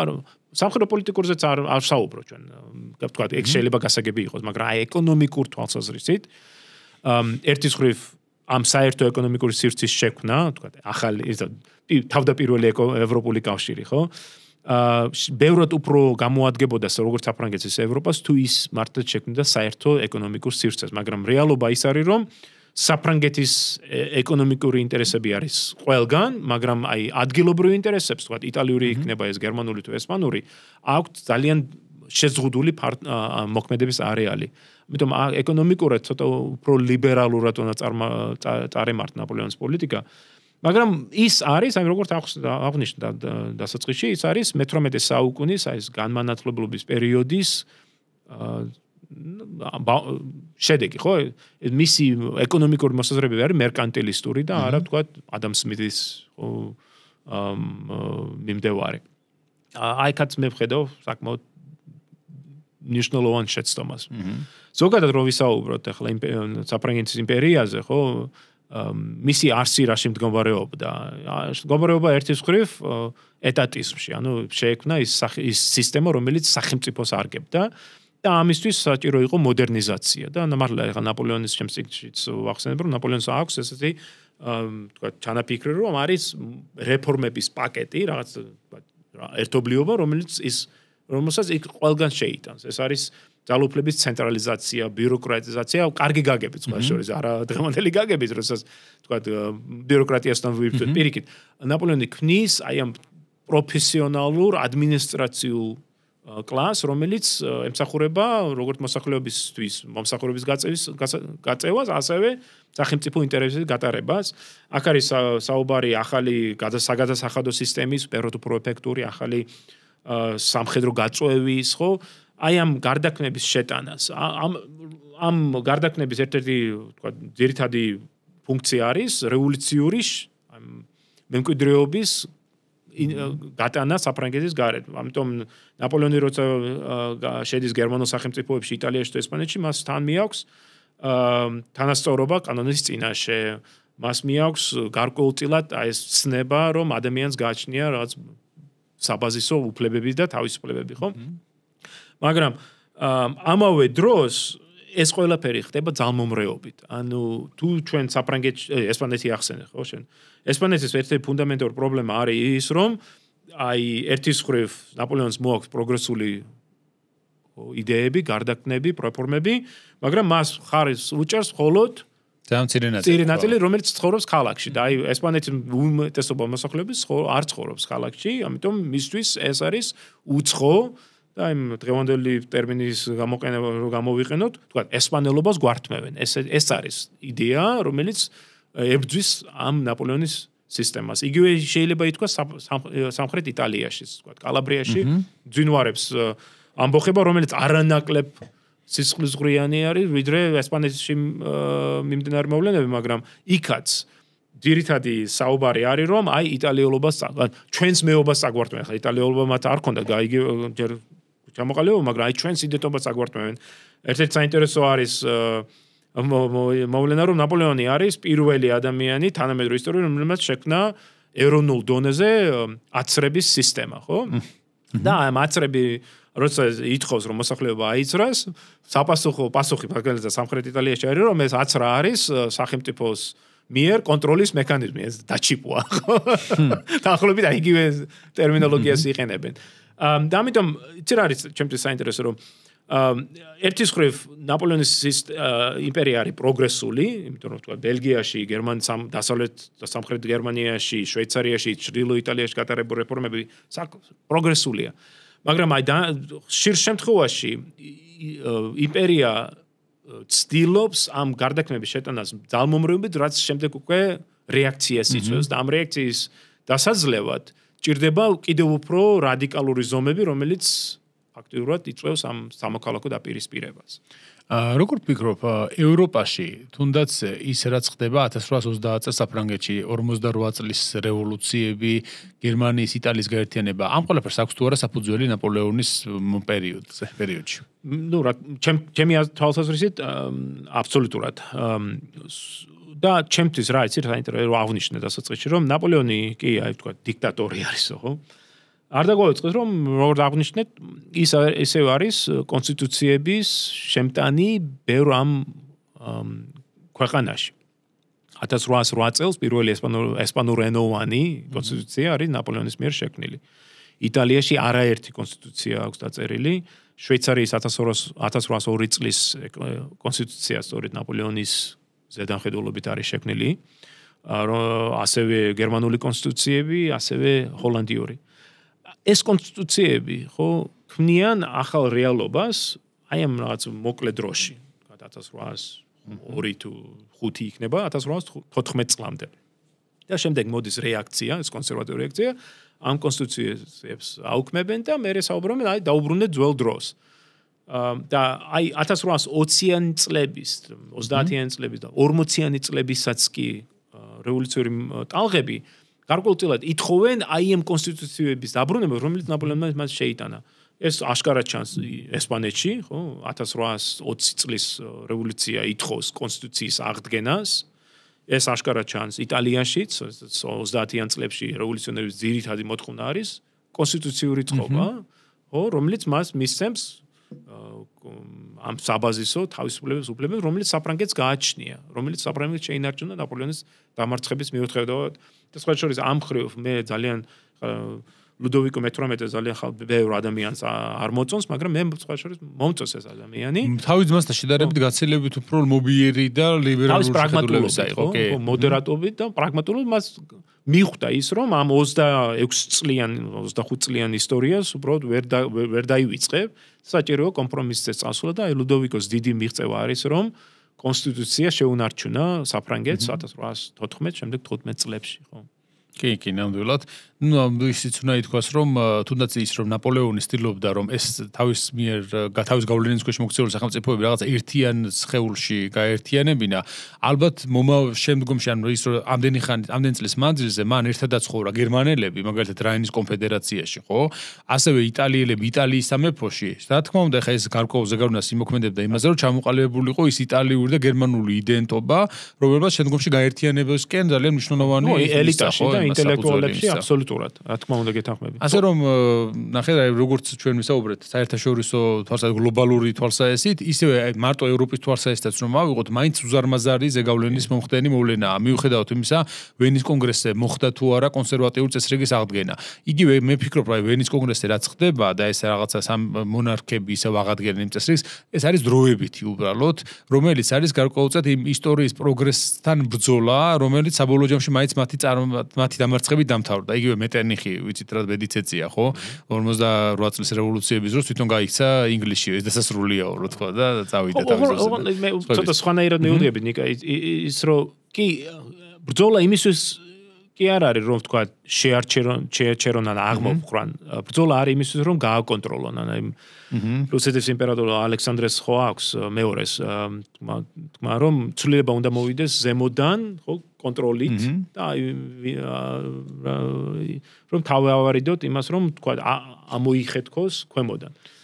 თუმცა მაინც მოუწია ამოხეთქვა. ანუ მეტერნიხიც ხო რა თქვა რაღაც კონსერვატიზმის თქვა ისეთი თვალსაჩინო მაგალითად არის, მაგრამ მეტერნიხსაც კი ესმის რომ ცვლილებები გარდაუვალი არის. საკითხი არის იმასში თუ რამდენად სწრაფად მოხდება ამ რეფორმების ან ცვლილებების შეტანა და როგორ, ხო? და მას სურს ეს უფრო ევოლუციური, უფრო ნელი, ზემოდან გაკონტროლებად დიდ პროცესი აწარმოოს, ვიდრე თქვა და ეს ნაპოლეონის უწევ შემოხვალ და ამარცხებ ფუნდამენტურად ცვლის სისტემა. ნაპოლეონის ერთ-ერთი ფიქრობ პრობლემა არის ის, რომ ის ცდილობს ძალიან მოკლე დროში ძალიან ბევრი ცვლილების შეტანას დაპყრობილ ტერიტორიებში. კი, ნამდვილად, თანაც ხა თითქოს იმდენი რაღაცა მოხდა ამ პერიოდში, ნაპოლეონის პერიოდში, რომ ეს ყველაფერი გვეჩვენება გონია რომ თქოს 30 და 40 და რაღაც მეტი წელი ოსნიანდვილეში ეს ყველაფერი ძალიან მოკლე დროში მოხდა ეს ყველაფერი, ხო? 10 წელი. ხო, ანუ 1804 წელს გახდა იმპერატორი და 1815 წელს თავდება ყველაფერი და წარმოვიდგინოთ ამ მოკლე დროში რამხელა ცვლილებების და რამდენი მოვლენის პერიოდი არის, ხო? ამიტომ არის ვფიქრობ, რომ აი ასეთი დატვირთული პერიოდი თითქოს აი ნაპოლეონის ომები რომ გაინტერესებს ისტორიის არა რაღაცა 10 წლიანი 20 წლიანი მონაკვეთი ისე ჩანს იმდენი რაღაცა მოხდა. შეიძლება რომ ერთი ეპოქა იყოს თლიანად, აი რაღაცა შუა საუკუნეები მაგალითად და ან ანტიკურობა როგორც არის, ისე შეიძლება გამოყო ნაპოლეონის ომები, ანუ იმდენად ბევრი რაღაცა მოხდა ერთ პატარა დროის მონაკვეთში. ხა როგორ შეიძლება რომ ასეთი ისტორიული პერიოდი ალბათ რამდენიმე არის სოფლიოს ისტორიაში, როცა აი ერთ პატარა ეს არის რაღაც მონაკვეთი. ჩემი კოლეგა არის ლუიზიანაში, რომელიც ასწავლის შუა საუკუნეების ეს კურსი აქვს და რა თქმა უნდა შუა საუკუნეები მოიცავს 1000 წელს, ხო? და მე ამავე დროს ვასწავლე ნაპოლეონის პერიოდს რომელიც მოიწონს და იგივე რაოდენობის ისაა. და სულ მაგაზრად დამცინის რომ ხანდახან მე გამოდივარ ხოლმე და ვწუწუნებ რომ ვერ ჩავეტიე და მე გამომხედავს ხოლმე რა ვერ ჩაეტიე 15 წელი გაქვს სასწავლი. ხო, არა და ეს 15 წელი შეიძლება სხვა პერიოდის 500 წელს ხო იმდენად ბევრი რაღაცა ხდება ნამდვილად. და ერთი-ორი სიტყვით ბოლოს შევეხოთ ჩვენ ქართულ ენაზე, აი მაგალითად ადამიანს აინტერესებს ნაპოლეონის ეპოქა. რა შეუძლია რომ გაეცნოს, რა საქართველოში ნაპოლეონის ინტერესი რამდენად არის, რა დაიწერა, ასე ვთქვათ და რამდენად იკვლევენ, თუ რამდენად არის საინტერესო ეს საკითხი. მოდი ესე გავყოთ, რომ ინტერესი საკმაოდ დიდი არის და ამის ერთი მაგალითი ალბათ ჩვენი პოდკასტის წარმატებაც არის, რომ ათასობით ახლა დღევანდელობით უკვე 1000 მოსმენა გვაქვს და ცხადია რომ ხალხს აინტერესებს. მაგრამ სამწუხაროდ, თქვა აკადემიური ან ზოგადად რა, სამეცნიერო წრეს რო დავანებოთ, არა გვაქვს საკმარისი ლიტერატურა ამ პერიოდზე და გარკვეულწილად ეს წიგნები ჩვენ რომელიც წარადგენთ ამ პოდკასტის დასაწყისში, ემსახურება იმას, რომ რაც წვლილი შევიტანოთ ამ პერიოდის პოპულარიზაციაში. ძირითადად ჩვენ რაც გვაქვს ფაქტიურად ახლა ქართულ ენაზე დაწერილი გაიყოფა ორ ნაწილად. ერთი დიდი ნაწილი არის საბჭოთა მემკვიდრეობა და აქ ვიგულისხმებ მაგალითად 40-იან 50-იან წლებში გამოცემული წიგნები, თქვა ნაპოლეონის მემუარების პირველი თარგმანი 40-იან წლების დასაწყისში არის გამოცემული. სულონს რომ მოიცავს და რაღაცა. ამ ტარლეს თქვა წიგნის გამოცემა და შენ მართალი ხარ მართებულად აღნიშნე რომ აი ხა ტარლეს ქართული ენოვანი ბიოგრაფია ალბათ ყველაზე ისეთი ადვილად სანახავი წიგნი არის, მაგრამ ხელმისაწვდომია შედარებით კი. არა და 38 წელს არის და 1938 წელს, თითქმის 100 წლის იქნება მალე. ანუ ჩვენ გვჭირდება ეს ახალი ლიტერატურა, რომელიც ახლებურად გაანალიზებს ამ პერიოდს. ამავე დროს ჩვენ გაგვაჩნია უკანასკნელ, მე ვიტყვი, დამოუკიდებლობის პერიოდში გამოცემული წიგნები, ხო, ეს იქნება დიმიტრი ციცქარიშვილი, რომელსაც ჩვენ ორთავე კარგად ვიცნობთ, ხო? ორტომეული ეს იქნება თქვათ მერაბ კალანდაძის მიერ გამოცემული კვლევა ნაპოლეონი ქართულ სიტყვა კაზმოლობაში, ხო, არეულობა. ასევე თქვათ სტატიები კაბუნირი ნაჭყებიას და სხვა კვლევარების, მაგრამ ჩვენ გვაკლია აი ფუნდამენტურად ამ პერიოდის გააზრება. ანუ გვაქვს ცალკეული შრომები, განსაკუთრებით არის აი პიროვნებაზე აქცენტი გაკეთებული ნაპოლეონის. მაგრამ არა გვაქვს მაგალითად ახალი ისტორია საფრანგეთის რევოლუციის და რევოლუციური ეპოქის. არა გვაქვს ისტორია ნაპოლეონის იმპერიალიზმის. ხო, მაგალითად ჩემი ახლო მეგობარი არის ფრანგი ისტორიკოსი ტიერი ლენცი, რომელსაც შენც მეგონი იცნობ, რომელსაც აქვს ჩინებული ნაშრომი 4 ტომეული ნაპოლეონის იმპერიის ახალი ისტორია, ხო? აი ეს ჭირდება ჩვენ. რომ ჩვენს ახალ თაობას სტუდენტი იქნება ეს თუ ზოგადი მკითხველი მივაჩნინოთ კვლევები, რომელიც ეფუძნება უახლეს მეთოდოლოგიას, ახალ წყაროებს. არა მაგალითად მე მქონდა პატივი მიმიღო მონაწილეობა აი ნაპოლეონის კორესპონდენციის ახალ გამოცემაში. ხო, გამოეცი 15 ტომი, 40 44000 წერილი, რომელსაც აი ჩვენ ჩანაწერამდე საუბრობდით ახალ ბიოგრაფიებზე ნაპოლეონის რობერტსის იქნება ეს ბროერსის თუ სხვების, ხო? ესენი იყენებენ ამ. აი ჩვენ გვჭირდება ეს ახალი კვლევები, რომელიც სწორედ აი ესეთ ახალ, ხო, წყაროებს, ახალ კვლევებს გამოიყენებს და შემოიტანს ქართულ რეალობაში, ვინაიდან როგორც აღნიშნე, ისტორია არის ერთ-ერთი უმთავრესი საშუალება, რომ დაიაზროს სადა ვარ ჩვენ და რაც თავრე საით მივემართებით. კი, ნამდვილად.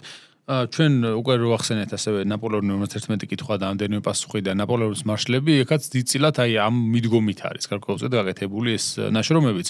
ამავე დროს მე დავამატებდი კიდევ ერთ საინტერესო წიგნს, რომელიც ქართველებისთვის მე ვფიქრობ, რომ კარგი საკითხავი იქნება. ეს არის ნაპოლეონის მამლუქი, რუსტამ რაზას მემუარები, იმიტომ რომ ის ეხება არა მარტო საფრანგეთს და ნაპოლეონთან მსახურების პერიოდს, არამედ ეხება როგორ ხდებოდა იმ პერიოდში აი მონათვაჭრობა და როგორ იყიდებოდნენ საქართველოსთან ადამიანები, როგორ ხდებოდნენ ისინი სტამბოლის ბაზარზე, მე ეგვიპტეში რა სიტუაცია იყო, მაშინ მამლუქებთან ურთიერთობა როგორ იყო და შემდეგ იმიტომ ყველაფერი აქვს რუსტამს ეს აღწერილი, იმიტომ თვითონ გაიარა ეს გზა. შესაბამისად ამ ტექსტსაც გირჩევთ, იმედი მაქვს რომ ამის რეპრინტი მოხდება, იმიტომ რომ ტირაჟი აღარ არსებობს ამ წიგნისა, ბუკინისტებთან არის ხომ ხანდახან ხელმისაწვდომი ან ელექტრონული ფორმატით, მაგრამ იმედი მაქვს რომ გამოცემა მოხდება კიდე, იმიტომ რომ ასეთი მემუარული ლიტერატურა ზოგჯერ ისე ამდიდრებს ხოლმე და ისე დამატებით მასალას გვაძლევს, დამატებით რაღაცა ხედვას გვაძლევს ეპოქისა, რაც მაგალითად უბრალოდ რაღაცა მშრალ აკადემიური ბიოგრაფია არ შეუძლია ამ შემთხვევაში, ასე რომ მე მაგალითად ასეთი ლიტერატურასაც გირჩევდით, აი ფრანგულად, რუსულადაც არის ბევრი გამოცემული და ინგლისურადაც ეს მემუარები, ხო? მარბოს მაგალითად ცნობილი მემუარები, ხო ვინც ამას აიკითხავს, ნაპოლეონის ომებით აღფრთოვანდება ალბათ იმ პერიოდით ისეთი მხატვრული არის. ან მაგალითად მე მხატვრული ლიტერატურიდან ქართულ ენაზე გირჩევდით ბრიგადირ ჟერარის თავგადასავალს, ეს არის ართურ კონან დოილის წიგნი, რომელშიც აღწერილი არის ვინმე ფრანგი ბრიგადირი ან ჰუსარი არის ეს ჟერარის თავგადასავლები ნაპოლეონის სამხედრო კამპანიებში, მათ შორის ზოგი ეხება ესპანეთის კამპანიას, ზოგი რუსეთის და ბოლოს წმინდა ელენის კუნძულსაც კი ეხება, სხვათა შორის ძალიან საინტერესო ბოლო ამბავი, რომელიც იქ არის მოცემული. აი ამ ტექსტსაც ასევე გირჩევთ. ასევე სტენდალის ნაწარმოებები, ხო, პარმის სავარნე და წითელი და შავი და ზოგადად სტენდალი მოკლედ თქვათ ნაპოლეონური ეპოქის შვილი არის, ხო, ნამდვილად. კაცი, რომელიც 1812 წელს რუსეთის კამპანიაში მონაწილეობს, სადაც დაკარგა თავისი უზარმაზარი ჩანაწერები იტალიის შესახებ, რომელიც გაკეთებული ჰქონდა და ხელახლა დაწერა რომ ჩამოვიდა იქიდან. ასე რომ აი ესეც ტოლსტოის ომი და მშვიდობა თავისთავად კლასიკა, ხო, რომელიც ნაპოლეონის ომების ერთ-ერთი ყველაზე ცნობილი იმად ითვლება, ასეთ მხატვრულ აღწერად ითვლება. მოკლედ რომ ვთქვათ, საკმაოდ ბევრია და საკითხიც, მოსასმენიც, საუბრები ნაპოლეონზე პოდკასტი, რა თქმა უნდა, როდესაც გაინტერესებთ, რა თქმა უნდა, შეგიძლიათ მოусმინოთ. დღევანდელი ეპიზოდი თუნდაც რა ხო უამრავ რამეზე ვილაპარაკეთ დღესაც ხა რატომაც არა ხო და თან რა ვიცი ხა ქართულად ამაზე მეც და ხარისხენად მგონია რომ ვერ მოусმენთ ძალიანაც რომ მოინდომოთ არა მარტო ქართულად ხა მე ნაპოლეონის კონგრესზე ვიყავი და რა ვიცი ხა მართალი რომ გითხრათ ძალიან ბევრი საინტერესო მკვლევარია ხომ ყოველთვის მე ვესწრები მეოთხე იყო ჩემთვის ეს კონგრესი ორჯერ ბელგიაში ვიყავი ამ კონგრესებიდან ერთხელ გერმანიაში და ეხლა იყო საფრანგეთში და ძალიან გამიხარდა იმიტომ რომ მე აქამდე პარიზში არ ყოფილვარ და შესაბამისად ეს განსაკუთრებული იყო ჩემთვის ნამდვილად შთაგონების მომცემი იყო გარკვეულწილად და ეს ეპიზოდის იმ წუთშივე ჩამოვიდი თუ არა იმ დღესვე მივწერე ალეკოს რომ მეთქი უნდა ჩავწეროთ ნაპოლეონზე ერთი ეპიზოდი იმიტომ რომ ახლა ვარ ყველაზე მეტად ამის ხასიათზე იმიტომ რომ ხა რა თქმა უნდა როცა ნახავ ინვალიდების სასახლეს ვანდომის კოლონას იმ ადგილებს სადაც მოხდა 13 ვანდემიერის ამბები სადაც ჟოზეფინა და ნაპოლეონი დაქორწინდნენ და ასე შემდეგ ხა იმის მერე რა თქმა უნდა ამ ატმოსფეროს მოყვება რა თან რა ის ყველაფერი იმიტომ რომ პარიზში ყველაფერი უკავშირდება ნაპოლეონს ხო აუსტერლიცის სადგური და რო ამოხვალ და ვაგრამის მოედანზე რო გახვალ ხა რა თქმა უნდა გესმის რომ ეს არის ნაპოლეონთან დაკავშირებული ისე კი ზოგადად აღნიშნავდი რომ ასეთი ღონისძიებები მგონი არა მარტო საერთაშორისო მასშტაბით აი ლოკალურად გავს რამ საჭირო არის ვფიქრობ ხომ კონფერენციები რომელიც სუმცირე იმას მას დაგიტოვებს რომ გაიგებს სხვა ადამიანები რას ფიქრობენ ამაზე რას წერენ ამაზე ეს არის ძირითადი მიზანი ჩემი აზრით როგორ წერენ ესეც მნიშვნელოვანია ხო მიდგომა მეთოდოლოგია აი მაგალითად მე მომეწონა რამდენიმე ესეთი კვლევის მეთოდი რომელიც შეიძლება მე გამოიყენო შენ თვითონაც და მიუდგე იმ კუთხითაც რაღაცას ხო რაღაც ახალი გაიგო მაგალითად ისეთი რაც მანამდე არ ხსმენია და მე იმან რაღაც ინსპირაცია მოგცეს ასე რომ ესეთი შეხვედრები ძალიან მნიშვნელოვანი და აუცილებელია და შევახსენებს მე რომ ჩვენთანაც იყო კონგრესი ნაპოლეონის კონგრესი 1999 წელს ხო 1999 წელს აი ამ ორგანიზაციის ნაპოლეონის საერთაშორისო საზოგადოების კონგრესი იყო რომელიც მაშინ საკმაოდ ესეთ საქართველოს 90-იან წლების საქართველოსთვის საკმაოდ დიდი მოვლენა იყო და გამიკვირდა რომ მაშინ მოახერხე მისი ორგანიზება ხო კარგი მოგონებები მაქვს თესეუში თბილისის სახელმწიფო უნივერსიტეტში ჩავატარეთ ყავდა ჩამოყვანილი წამყვანი ისტორიკოსები ამერიკიდან საფრანგეთიდან და ორი მშვენიერი დღე ქონდა სწორედ ნაპოლეონის დისკუსიების თუმცა შორის ქართველი ისტორიკოსებიც მონაწილეობდნენ ძალიან კარგი დისკუსია ქონდა მერაბ კალანდაძესთან ერთად და რა ვიცი მე ძალიან დიდი იმედი მაქვს რომ მსგავსი დონის მსგავსი სახის ხოდა შორის გამოთქვეს სურვილი ამ კონგრესზე მიმდინარე კონგრესზეც რომ რატომაც არაო ანუ ასე ვთქვათ საქართველოს იმიტომ რომ ყველას კარგად ახსოვს ხოდა შორის მიუხედავად იმისა რომ ხარა პერიოდში იყვნენ ვიცით რომ 90-იანი და 99 წელი მე მაშინ პატარა ვიყავი ძალიან მაგრამ მახსოვს რა მდგომარეობაც იყო საქართველოში და მიუხედავად ამისა ძალიან კარგად ახსოვთ იმიტომ რომ სტუმარ მასპინძლობის გამო იქნებოდა ეს თუ ზოგადად აი რაღაც ეგზოტიკის გამო რაც მაშინდელ ასეც იყო მათთვის ხო ნამდვილად საქართველოს დასამახსოვრებელი იყო მათთვის და იმედი მაქვს რომ კიდე მოახერხებთ ასეთი რაღაც ორგანიზებას მომავალ საქართველოში თუ ნორმალური იქნება მდგომარეობა რა თქმა უნდა სახელმწიფოში ძალიან დიდი მადლობა სტუმრობისთვის ძალიან საინტერესო საუბრისთვის რა ვიცი უამრავი საინტერესო ფაქტი ახსენეთ ვფიქრობ რომ განსაკუთრებით აი ამ საერთაშორისო და გლობალურ მნიშვნელობაზე ნაპოლეონის ომებისა რაც აკლია ხოლმე ჩემი აზრით ამ თემაზე მსჯელობას საერთოდ მთლიანობაში აკლია ხოლმე მაინც უფრო ევროცენტრულია რა ეს ისტორია და ვფიქრობ რომ საჭიროა ჩვენთვისაც რომ რაღაცა გავავიდეთ იმ კომფორტის ზონის მიღმა რომელიც არის ეს ევროპული თეატრი ამ შემთხვევაში მოქმედებებისა ძალიან დიდ წარმატებებს გისურვებ რა თქმა უნდა საქმიანობაში განსაკუთრებით ახალი წიგნების გამოცემაში მით უმეტეს რომ ასე მოსმენას ვეთქვი რომ ალეკო მუშაობს ერეკლეს პერიოდის ძალიან საინტერესო ნაშრომზე რომელიც შეეხება მე-18 საუკუნის კავკასიას და რომელიც აქცენტირებული იქნება ერეკლეს ფიგურაზე როგორც მე-18 საუკუნის კავკასიის ყველაზე გამორჩეულ სახეზე გარკვეულწილად ხო და ვფიქრობ რომ ასეთი აკადემიური ბიოგრაფიები ძალიან გვჭირდება წარმოიდგინეთ რომ ამდენი ისტორიული პირი გვყავს და აკადემიური ბიოგრაფია თითქმის არც ერთის არ გაგვაჩნია აქამდე ასე რომ აი ეს სფეროც უნდა ავითვისოთ ქართველმა ისტორიკოსებმა ნამდვილად ასე რომ დაგემშვიდობებით ახლა და მომავალ ეპიზოდამდე რომელშიც აუცილებლად შემოგთავაზებთ ახალ საინტერესო თემას ნახვამდის